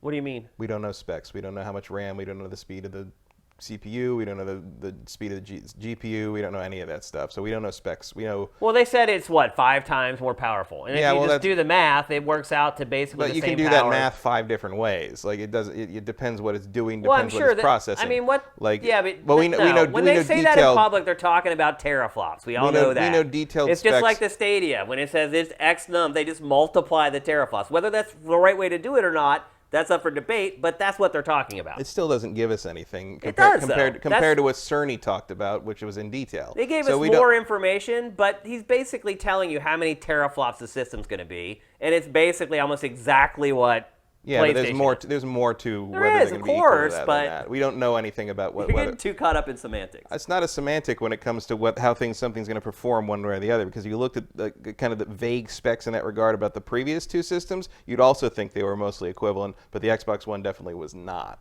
No, the processor on Xbox One was way weaker. The problem with the Xbox One was the RAM was too slow. No, but the processor was also way slower than PlayStation 4. Yeah, but like everything. But you wouldn't have thought that the performance differential was that noticeable until we really saw it working together. So you can't. I'm waiting until we see some actual numbers on what this Scarlet thing is pushing before we start talking about them being equal. I think the only thing we can definitely say they're equal in is price. Yeah, and that's by necessity, not by. But the good news is that Microsoft announced that it was going to have an optical drive in Scarlet, and that is a big deal because now you can guarantee there's going to be an optical drive in the PlayStation 5. I think there was always going to. You can't ditch physical media yet. There's just no way. I don't think it was that clear cut, but now we know that now both of them will have optical drives. We also now know that Best Buy will survive another 5 years. Well, probably too much of the sales of games come from Walmart for there to be no optical drive in the next systems. I think that Microsoft might eventually move to a SKU that has no optical drive, like they're about to with the Xbox One. One thing you might want to do is go buy, I hate to say it, but go buy Best Buy stock. You think? Yeah. Because I think people were bailing on that stock, not all 100%, but in part thinking that, hey, this is a dying business. They may not even have like disk drives, like. Don't expect to get rich off of it, but I think you could probably make a nice 25% bump off of Best Buy over the next year. Stock I look at right now is Nintendo because they dropped so hard on the news from shareholder disappointment on Animal Crossing. There's going to be a bounce back on that. That's not going to stay that low forever. Yeah. So. Next up. But investors do not have the same interests we do. It's true. I would. It's dirt cheap. I would buy a couple shares. I'm just saying. Here's one from Joaquin Dragoon. How do you feel about Square Enix not knowing how many games Final Fantasy VII will be? It's like, what? I mean, it's hilarious. And it's so Square Enix. It is. It's I don't know. It's starting to feel like watching kind of the disarray that happens at like Fox for the X-Men movies with them. It's like do you know what day it is? Like, how do you not plan out how long your episodic game series is that's a remake of a game that's existed for 20 years. Like, how do you not know how long that is? Like, it's so weird. Yeah. It's so strange. It's really bizarre, but it's so Square Enix. Yeah, it is. It's definitely on brand, one way or the other. All right, here's our last one, and I want to answer Vincent's question because he has been an absolute madman this week curating. Again, excellent job, man. Is Xbox putting out a bunch of mediocre games like Crackdown 3, Battletoads, and maybe Bleeding Edge to boost Game Pass going to hurt in the long run before next gen and the actual good games like Halo and Fable? Pactor kind of answered this in the latest Pactor Factor. What did he say? Well, he basically the question was, is Game Pass Ultimate too good to be true? And his answer was yes, it absolutely is. They're never going to make money off of this. But his point basically was, it's a Trojan horse to get people into the Xbox ecosystem. Right. And that's the hard part. I mean, the biggest struggle we've had with SIFTD is getting people into the SIFTD ecosystem. Once they get in, they love it. But it's like that for every business. It's like convincing somebody to change something that they've been doing over and over and over again is very, very hard. It's hard to break people out of their patterns. So you got to do something crazy to get people kind of out of the squirrel wheel they've been on with the old model of buying games and into Game Pass. So he basically said, like, it builds like social media buzz. It builds like he used a term for it, I can't remember.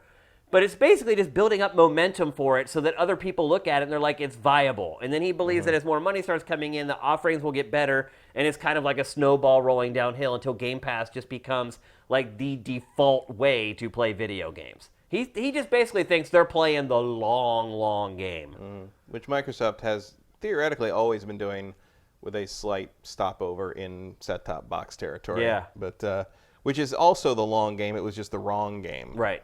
And that's what all he says is, like, they want to get out of the set-top box market. They don't want to be in it. They don't want to be making hardware. Like, it's not really what they do.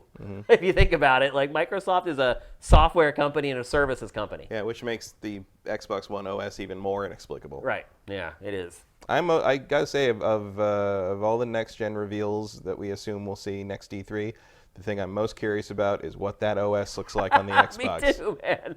It's still so sluggish. Yeah. It is crazy. It's still awful. It takes forever Better, but to still boot. awful. It's like... Well, sometimes it doesn't even recognize all the games I have installed. Yes. And like, it's amazing how bad it is. But you know what? I have a feeling that will be the least of their concerns. Yeah. Well, I also think like that will be the first of their first part Updates of the project. and fixes. Was Yeah. like, I think you will see an OS that is like intentionally not this. Yeah. So I'm excited to kind of see what they've done with that and how they've decided to make us forget all about the last like 5-6 years.